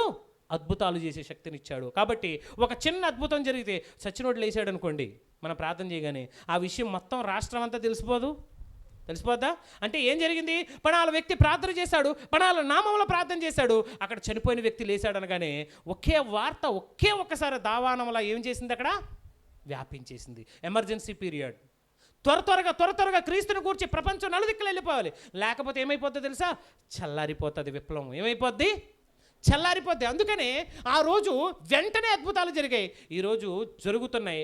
కానీ ఆ రోజు జరిగినంత ఫాస్ట్గా జరగాల్సిన అవసరత లేదు. ఎందుకు లేదంటే ఇప్పుడు ప్రతి చోట కూడా క్రీస్తు గురించి ప్రకటించే వాళ్ళు ఉన్నారు. అద్భుతాలు జరగడానికి రీజన్ ఏంటి? వాక్యం స్థిరపరచబడ్డం. దేవునికి స్తోత్రం కలుగునుగాక. అద్భుతాలు ఎందుకు జరిగాయి? వాక్యం స్థిరపరచబడాలి, వాక్యాన్ని ప్రజలు నమ్మాలి. కారణం ఒకే ఒకటి, వాక్యాన్ని ప్రజలు నమ్మితే సంఘంలోనికి ఎవరు వస్తారు? ప్రజలు వస్తారు. సంఘంలోనికి వచ్చిన వాళ్ళు పరలోక రాజ్యంలోనికి వచ్చిన వారు, పరలోక రాజ్యానికి వచ్చిన వాళ్ళు పరలోకానికి అర్హతను సాధించిన వారు. దేవునికి స్తోత్రం కలుగునుగాక. కానీ ఈరోజు ఇదే అద్భుతాలు, ఈరోజు చచ్చిపోయిన లేవాల్సిన అవసరం లేదు క్రీస్తుని నమ్ముకోవాలంటే. చనిపోయినట్టు లేవాలండి క్రీస్తు నమ్ముకోవాలంటే. ఎంతమంది చనిపోయిన వారు లేచారని నమ్మి క్రీస్తు నమ్ముకున్నారు? మీలో చేతులు ఎత్తండి. ఒక్కరూ ఉండరు. చూసారా పోనీ మీరు? ఎవరు ఉండరు. చచ్చిపోయిన వారు లేచారని చూసి నమ్మిన వారు ఎవరు లేరు. అంటే అద్భుతాలు జరిగితే క్రీస్తు దగ్గరకు వచ్చారా మీరు? చిన్నవేవో జరుగుంటాయి తప్ప మరీ అంత హయ్యెస్ట్ ఇన్సిడెంట్స్ అయితే మన జీవితంలో మొదటి శతాబ్దంలో జరిగినంత ఇన్సిడెంట్స్ అయితే లేవు. అందుకే దేవుడు కూడా వాటిని ఏం చేశాడంటే కొన్నింటిని అంటే ఆపేయలేదు. అవసరమైన చోట ఆత్మ తాను తన ఇష్టము చొప్పున జరిగించు. నేను మొదటగా చదివించాను మీకు ఆ వాక్యం. ఆ ఆత్మ తానే కృపావరాలు ఏం చేస్తాడంటే ఆత్మ తానే తన ఇష్టము చొప్పున పంచి ఇచ్చునన్నాడు. ఎక్కడ జరగాలో తన ఇష్టం. ఏమంటాడు తెలుసా? కృపావరాలు చూపించు. ఏడే కృపావరాలుంటే చూపించు. ఏం చూపించాలా? అసలు చూపించేది ఎవరో? నువ్వు నన్ను అడుగుతున్నావా, ఆత్మను అడుగుతున్నావా? నన్ను అడుగుతున్నావా? కృపావరాలు ఉంటే చూపించమని దేవుణ్ణి అడుగుతున్నావా? చూపించేవాడు ఎవరో? ఆత్మ తన ఇష్టము చొప్పున తాను జరిగించునన్నాడు. ఇప్పుడు నువ్వు అడిగే కృపావరం ఎవరిని అడగాలి? దేవుణ్ణి అడుగుతున్నావు. ఇప్పుడు ఉంటే చూపించన్నావు అంటే ఎవరిని ప్రశ్నిస్తున్నావు నువ్వు? ఎవరికి ఎదురెళ్తున్నావు నువ్వు? జాగ్రత్త. ఉంటే చూపించన్నావు అంటే దెయ్యం కూడా ఉంది, ఈ నీవే దేవుని కుమారుడితే రాళ్ళు రొట్టెలు చేసుకో తిను. ఏమన్నా నువ్వే దేవుని కుమారుడు అయితే రాళ్ళు రొట్టెలు చేసుకొని నాకు దేవుడు కుమారుడు నిరూపించుకో. ఎంత మాయో! వీళ్ళు దెయ్యాల కంటే దారుణం, వీళ్ళు అపవాది కంటే దారుణంగా ఉన్నారు వీళ్ళు. ఏంటి ఆ అపవాది కొండల్లోనూ గుట్టల్లో తిరిగితే ఈ అపవాదులు ఎక్కడ తిరుగుతున్నారు తెలుసా? ఈ దెయ్యాలు సంఘాల్లో తిరుగుతున్నారు, ఊర్లోనే తిరుగుతున్నారు. కృపావరాలు ఉంటే చూపించుకోవడానికి కాదమ్మవి, ఉంటే చూపించు కాదు. కృపావరాలు సంఘానికి అవసరమైతే ఇస్తానంటున్నాడు. దేవునికి స్తోత్రం కలుగునుగాక.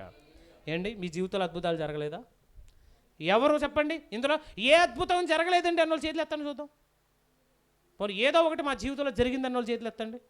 ఏ అద్భుతాలు కృపావరాలుగానే సజ్జనులు లేవాలా? కాళ్ళు లేనుడు కాళ్ళు వచ్చేయాలా? అవేనా అద్భుతాలు?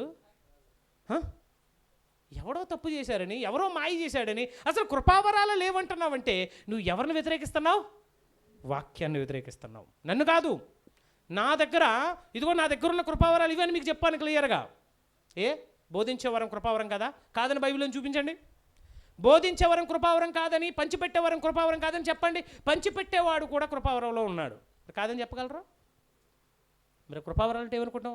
ఓన్లీ స్వస్థతలు, భాషలు మాట్లాడటమేనా? భాషలు మాట్లాడడంలో రెండు రకాలు ఉన్నాయి, అన్య భాషలు, నానా భాషలు. ఆ రోజు అన్య భాషల ద్వారా మాట్లాడిన వారు వీళ్ళు ఒక భాషలో మాట్లాడితే వినేవారికి వాళ్ళ సొంత భాషలో. ఇప్పుడు ఈరోజు అర్థం అవ్వాల్సిన అవసరం ఉందమ్మా. తెలుగు వాళ్ళకి తెలుగు పాస్టర్ ఉన్నాడు, ఒరియా వాళ్ళకి ఒరియా పాస్టర్ ఉన్నాడు, హిందీ వాళ్ళకి హిందీ పాస్టర్ ఉన్నాడు. ఇప్పుడు అవసరమా? అదే ఎగ్జాంపుల్ చూపిస్తారు మహానుభావులు.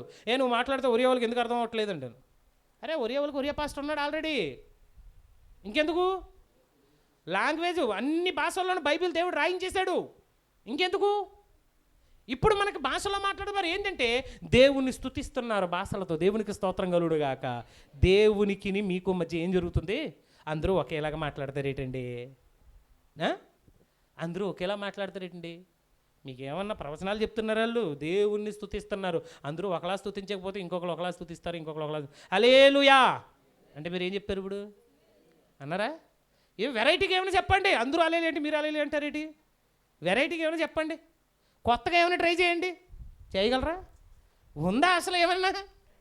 అరే అందరూ ఒకేలా ఎందుకు మాట్లాడతారు? అది ఏదో పదాన్ని ఏంటి వాళ్ళు హేళన చేసి ఎందుకు మాట్లాడుతున్నారంటే వాళ్ళకి అర్థం కావట్లేదు. ఇప్పుడు భాషలు అనేవి రెండు రకాలు ఉన్నాయి. ఒకటి ఇతరులకు బోధించడానికి, ఇతరులకు వాక్యాన్ని అర్థం చేసుకోవడానికి ఒకటి ఉంది, ఒకటి దేవునితో మాట్లాడుకోవడానికి ఒకటి ఉంది. పౌలు అంటాడు కదా, మీరందరూ భాషలతో మాట్లాడవాలని కోరుచున్నాను అన్నాడు. దేవునికి స్తోత్రం కలుగునుగాక.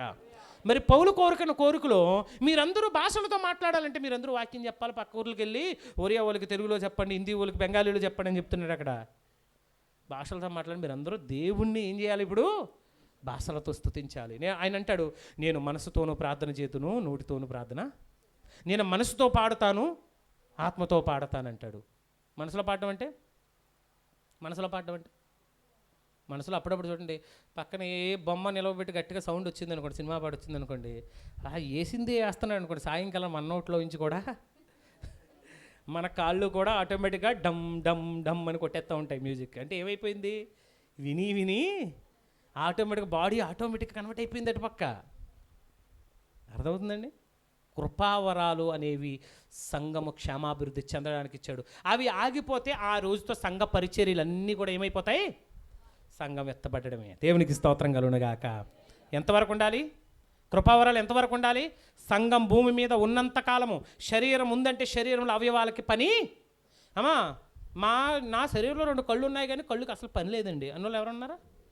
పిల్లలకు చదవండి, హోంవర్క్ చేయండి అంటే కుణుక్కుంటూ చేస్తారు. కళ్ళు సహకరించవు, చేతులు నొప్పులు వచ్చేస్తూ ఉంటాయి, ఏడ్చేస్తూ ఉంటాడు. కానీ ఏం చేయాలి? రేపు ఉదయము మేడం పట్టుకునే బెల్ట్ కానీ, ఆ కర్ర కానీ, స్కేల్ కానీ గుర్తొస్తుంది వీళ్ళకి. ఏం చేస్తారు? కష్టమైనా పర్వాలేదు కానీ రాత్రికి ఏం చేయాలి? హోంవర్క్ ఫినిష్ చేయాలి. టార్గెట్. పనే లేకపోతే కొడతాడని భయం, లేపుతాడు. హోంవర్క్ ఏం చేస్తాడు చెప్పండి? చేస్తాడా? అరే, కృపావరాలు కూడా సంఘం అభివృద్ధి కొరకు ఎంతవరకు ఉండాలన్నాడు తెలుసా? క్రీస్తు రాకడ ప్రత్యక్షమయ్యేంతవరకు ఇవి లోపము లేకుండా మీలో జరగాలన్నాడు. దేవునికి స్తోత్రం కలుగునుగాక. ఎంతవరకు జరగాలట ఇవి? కొరింథీయులకు రాసిన మొదటి పత్రిక 12వ అధ్యాయము 11వ వచనం చూడండి. 11వ వచనము మాకు చూపించండి అన్న వాళ్ళకి చెబుతున్నటువంటి మాట చూడండి.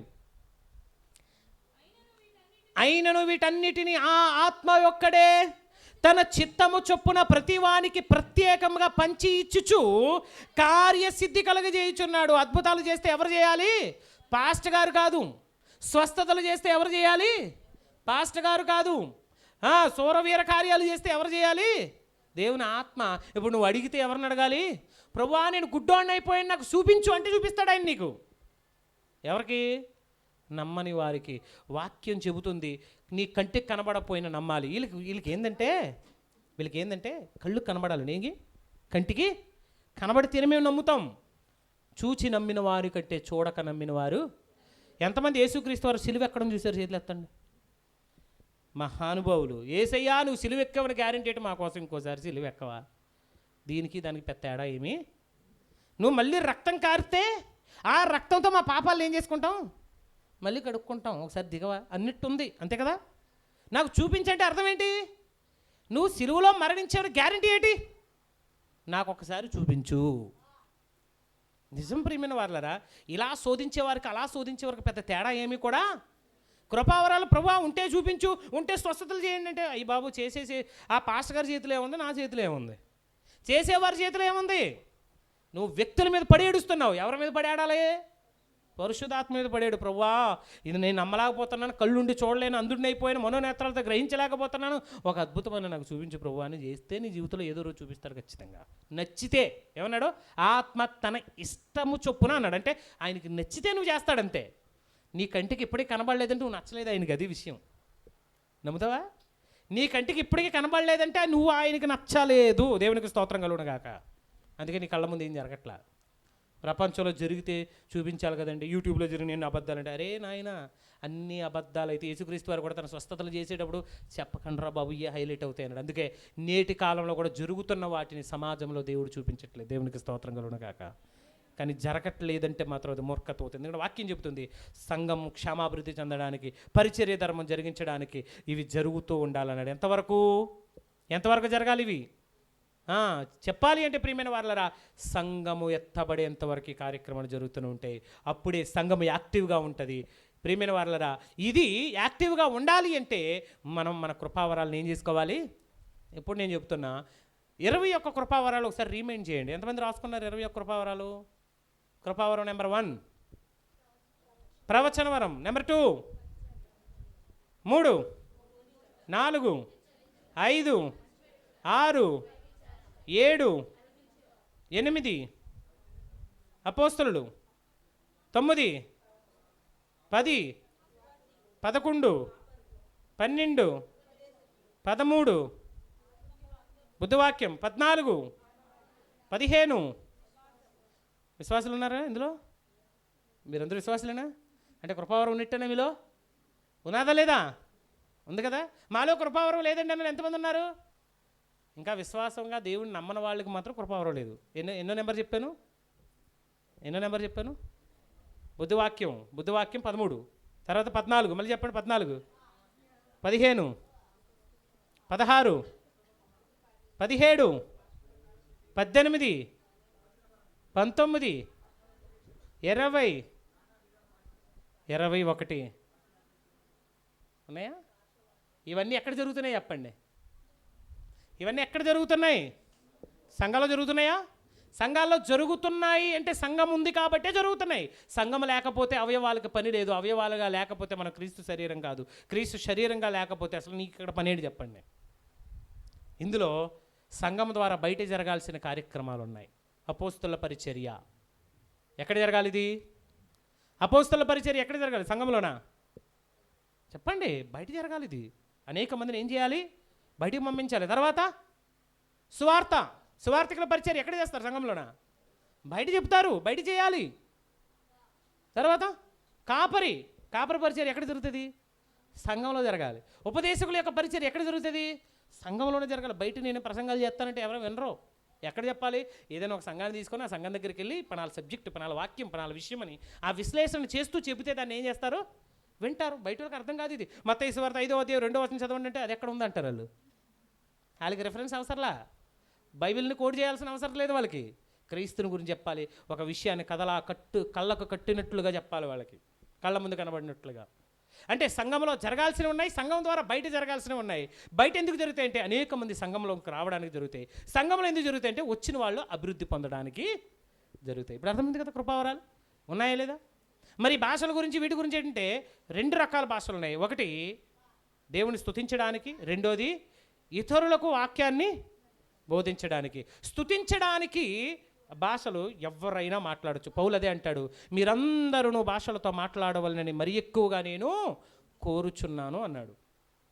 మరి ఇతరులకు బోధించేదంటే ఆల్రెడీ భాషలు వచ్చేసాయి, ట్రాన్స్లేషన్స్ వచ్చేసాయి, అన్ని భాషల్లోనూ బైబిల్ ఉంది, అన్ని భాషల్లో బోధించేవారు ఉన్నారు. కాబట్టి అక్కడ ఏ విధంగానూ అవసరము. కానీ కొన్ని సంవత్సరాల క్రిందట భాషలతో మాట్లాడడం, భాషలతో వాక్యం చెప్పడం గురించి ప్రియమైన వాళ్ళరా అద్భుతాలు అనేకమైనవి జరిగాయి. వాళ్ళకి తెలియని భాషలో వాళ్ళు ప్రార్థన చేస్తున్నప్పుడు, వారు దేవుని స్తుతిస్తున్నప్పుడు వారికి తెలియని భాషలో అవతల వాళ్ళ భాషలో మాట్లాడినటువంటి సందర్భాలు ఎన్నో జరిగాయి. నేటికి కూడా, ఎప్పటి గురించి నేను చెప్పట్లేదు, లాస్ట్ 20 years బిలోలోనే. మరి భాషల వరం ఎప్పటిది? ఇది మొదటి శతాబ్దం 2000 సంవత్సరాల క్రిందటిది. మరి 20 yearsలో ఎందుకు జరిగాయి? అంటే ఉన్నాయనే కదా, జరుగుతున్నాయనే కదా. ఇప్పుడు మీకు నాకు తెలుగు చెప్పడం రాదనుకోండి, పాస్టర్ గారు ఏం చేస్తారు? ఇప్పుడు నాకు ట్రాన్స్లేటర్ పెడతారు. ఇక్కడ ఏం చేస్తారు? ట్రాన్స్లేటర్ పెడతారు. ఇప్పుడు మేడం గారు లేకపోతే ఇంకొకరినో ఎవరినో ఏం చేస్తారు? ఆయన ఏదో హిందీలో చెప్తున్నారు, ఇంగ్లీష్లో చెప్తున్నారు, మీరు ఏం చేయండి, ఇలా భాషలో ట్రాన్స్లేటర్ కూడా లేరు. ఇక్కడ వాక్యం అవసరం అనుకుంటే దేవుడు ఏం చేస్తాడు మీ అందరితో? అప్పుడు అన్య భాషల చేత మీతో ఏం చేస్తాడు? మాట్లాడిస్తాడు. దేవునికి స్తోత్రం కలుగునుగాక. అన్నీ ఉన్న తర్వాత ఏంటి, వడ్డించుకో తినడమే లేటు. అన్నీ వండేసి పెట్టారు. వండగానే నా ప్లేట్లోకి వచ్చును కాక, మాంసం వచ్చును కాక, అన్నం వచ్చును కాక అంటే ఎలా ఉంటుందో ఇది కూడా అలా ఉంటుంది. అన్నీ రెడీగా ఉన్నప్పుడు మరలా ఏం చేయాలి? అరే భాష వచ్చు, మాటలు వచ్చు, ఇంకెందుకు మనకు అన్ని భాషలు? కానీ మాటలాడుతున్నది దేవుణ్ణి స్తుతిస్తున్నాం కనుక పౌలు కూడా అంటాడు, ఇదిగో చివరి క్రీస్తు వచ్చేంత వరకు మీరు అందరూ భాషలతో మాట్లాడాలి. ఇది అవసరం. మరి అద్భుతాలు, స్వస్థతలు అంటే అవసరమైన చోట, అవసరమైన వారికి, దేవుడికి ఇష్టమైతే దాన్ని ఏం చేస్తాడు? ఆయన జరిగిస్తాడు. నమ్మిన వారందరూ కూడా దేవునికి స్తోత్రం చెప్పండి. ఇప్పుడు ప్రశ్నలు ఏంటి? ప్రశ్నలు కృపావరముల్లో ఇప్పుడు వరకు చెప్పినటువంటి కృపావరంలో ఎవరికి ఏ కృపావరం ఉందో చెప్పాలి. ఇప్పుడు అడుగుతాను, నేను ర్యాండమ్గా పిక్ చేసుకుంటాను, ర్యాండమ్గా ఫింగర్ చూపిస్తాను. మీలో ఉన్న టాలెంట్స్ సంఘంలో మీరు ఎలా ఉపయోగపడగలరో చెప్పాలి. కృపావరాలు అంటే అర్థం ఏంటి? సంఘానికి మీరు ఎలా ఉపయోగపడగలరో చెప్పడమే కృపావరం. మొట్టమొదటి పని పాస్టమ్ గారికి చెప్తాం, ఎందుకంటే ఆమె చెప్తే ఎగ్జాంపుల్కి మీకు అర్థమవుతుంది. ఇప్పుడు పాస్టమ్ గారికి అడుగుతున్నాను నేను, సిస్టర్ మీరు చెప్పండి, దేవుడు మీకు ఇచ్చిన కృపావరాలు ఏంటి చెప్పండి. ఇచ్చిన 21 మాత్రమే కాదు, ఇంకా చాలా టాలెంట్లు ఉన్నాయి. పాటలు పాడడం గురించి ఇందులో చెప్పలేదు, చెప్పాడా? బోధించడం గురించి చెప్పాడు, కానీ పాటలు పాడడం, డ్రమ్స్ వాయించడం గురించి చెప్పలే. అవి కూడా కృపావరాల లిస్టులో యాడ్ చేసుకోండి మీరు. సంఘానికి ఉపయోగపడేవి ఏదైనా పర్వాలేదు, నేను చెప్తున్నాను కదా. మరలా సంఘం అభివృద్ధి చెందడానికి సంఘానికి ఉపయోగపడేది ఏదైనా. పాస్టర్ గారు ఇప్పుడు చెప్పండి, మీలో ఉన్న కృపావరం, మొట్టమొదటి కృపావరం ఏంటి చెప్పండి. బోధించడం అని. పాస్టర్ గారు మీరు కదండి, పాస్టర్ గారు మీరు చెప్పాలి. బోధించగలరు కదా. పాస్టర్ గారు ఏముంది? బోధించే వరం ఉంది. రెండోది పాటలు పాడే వరం, అంతేనా? రెండోది అంతే కదా. మూడోది ప్రార్థన, హెచ్చరించడం, ఓకే అంటే 4. ఇంకా భాషల వరము 5, దేవునికి స్తోత్రం. ఇంకా పంచిపెట్టడం వచ్చు కదా, వంట చేయడం వచ్చు కదా, 7. ఇంకా చెప్పండి. ఇంకా 7 ఉన్నాయి. ఆమెలో ఎన్ని ఉన్నాయి? 7. 2 డిస్కౌంట్లు తీసినా ఎన్ని ఉన్నాయి? కనబడుతున్నాయా మీకు? కనబడ్డాయా? 5 లేదు చెప్పండి. కనబడ్డాయా? ఈరోజు ఎన్ని కనబడ్డాయి చెప్పండి. పాస్టంలో పాటలు పాడడం విన్నారా? భాషలతో మాట్లాడడం విన్నారా? తర్వాత హెచ్చరించడం. మీరు వింటూనే ఉంటారు. రాత్రి కూడా మేము వచ్చేసరికి లేట్ అయితే పాస్టమ్ గారు నడిపించారు, వింటున్నాం మేము. అంటే ఇవన్నీ కూడా మీరు వింటున్నారు, ఇవి కృపావరాల్లో భాగం కాదా? అమ్మా సిస్టర్ మీరు చెప్పండి, మీరు ప్లీజ్ స్టాండ్ అప్. సంఘానికి ఉపయోగపడి మీలో ఏమన్నా చెప్పండి, పర్వాలేదు కూర్చొని చెప్పండి, ఇబ్బంది ఏం లేదు. ఏం చేయగలరు మీరు సంఘానికి? సంఘంలో ఏం పాటలు పాడతారా? ఇంకేమొచ్చు? ప్రార్థన చేస్తారా? సంఘాన్ని ప్రార్థనలో నడిపించగలరా? నడిపించరు, ఓకే, అది మీది కాదు. పాటలు పాడగలరు, ఇంకా వాక్యం బోధించగలరు, ఇంకా పరిచర్య చేయగలరా? పరిచర్య, ఓకే, 2. ఇంకా పంచిపెట్టగలరా? వంటలో అదే భోజనాలు అవి పంచిపెట్టగలరా? ఓకే, 3. ఇంకా ఎవరైనా కొత్త వాళ్ళు వస్తే వాళ్ళకి 4 ముక్కలు వాక్యం చెప్పగలరా? 4. ఇంకా 4 ఉన్నాయి కృపావరాలు అక్కడ. దేవునికి స్తోత్రం. 21లో 2 పట్టుకు ఎందుకు సాగుతున్నారు అందరూ? మిగిలిన 19 ఏం చేస్తారమ్మా? విశ్వాసం కూడా ఉంది కదా మీలో. 5 దేవునికి స్తోత్రం. నువ్వు చెప్పు చెల్లి. ఐశ్వర్య నీకేమొచ్చు? వాక్యం చదవడం వచ్చు, వెరీ గుడ్. 1 సంఘానికి ఉపయోగపడితేనే వాక్యం చదవడం. ఇప్పుడు నేను రెఫరెన్స్ చెప్పినాడు, ఆమె చదివింది, సంఘానికి ఉపయోగపడేదే కదా. 1 వాక్యం. 2వది పాట పాడడం వచ్చు కదా. 3వది పరిచర్య చేయడం వచ్చు. చూస్తున్నా మార్నింగ్ వచ్చి మాకు టిఫిన్స్ అవన్నీ సిద్ధపరిచిన తర్వాత కడగడం అని, సేవకులు కావాల్సిన పరిచర్య చేయడం అని. 3. ఇంకా ఊడ్చే పని కూడా పరిచర్య తల్లి, కడిగే పని కూడా పరిచర్యే. సంఘానికి ఉపయోగపడి ఏమి చేసినా అవన్నీ కూడా ఏంటి చెప్పండి? కృపావరాలే. దేవునికి స్తోత్రం కలుగును గాక. ఇప్పుడు ఏ కృపావరం లేని వాళ్ళు ఎంతమంది ఉన్నారు? చేతులు ఎత్తండి. ఏ కృపావరం మాలో లేదండి అన్న వాళ్ళు చేతులు ఎత్తండి. పర్వాలేదు, మీకు ఏమీ అనిపించకపోతే నేను చెప్తాను మీలో ఉన్న కృపావరం. మీలో ఏ కృపావరం ఉందో నేను చెప్తాను. ఇప్పుడు చేతులు ఎత్తండి. మాలో ఏ కృపావరం లేదండి అన్న వాళ్ళు చేతులు ఎత్తండి. లేదంటే నాకు అసలు కృపావరాలు ఉన్నాయో లేదో నాకే తెలియట్లేదండి అన్న వాళ్ళు కూడా నిలబడవచ్చు.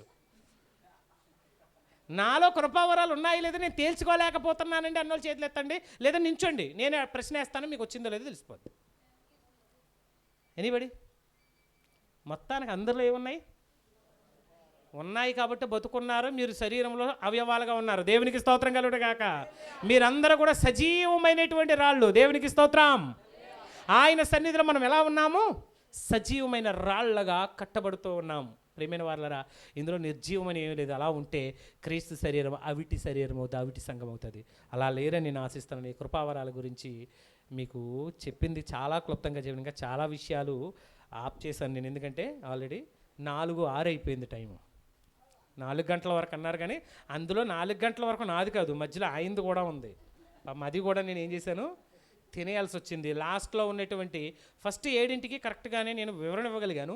లాస్ట్లో చెప్పినటువంటి 12 ఇవి 9 + 5 వీటిని ఎగ్జాక్ట్గా నేను ఎక్కువ వివరణ ఇవ్వలేకపోయాను, కానీ అవసరమైనంత మట్టుకు నేను ఏం చేశాను, వివరించాను. ప్రభు చిత్తమైతే మన ఛానల్లో వీడియోస్ ఉన్నాయి వీటి గురించి, మీరు వినండి, ఓకేనా? బైబిల్ అన్నోన్ ఫ్యాక్ట్స్ అఫీషియల్ అనేటువంటి ఛానల్లో దీని గురించి క్లుప్తంగా ప్రతి దానిని వివరించుకుంటూ వీడియోలు మాట్లాడాను. మీకు వీలున్నప్పుడు మన ఛానల్ సబ్స్క్రైబ్ చేసుకోండి. ఏవైనా నోటిఫికేషన్ కావాలంటే వస్తాయి. చూసిన తర్వాత వాటిని ఏం చేయండి, మీరు ఇలా రాసుకుంటే మిగిలిన వాటి గురించి కూడా మీకు అర్థమవుతుంది. ప్రభు ఈ వాక్యాన్ని దీవించును గాక.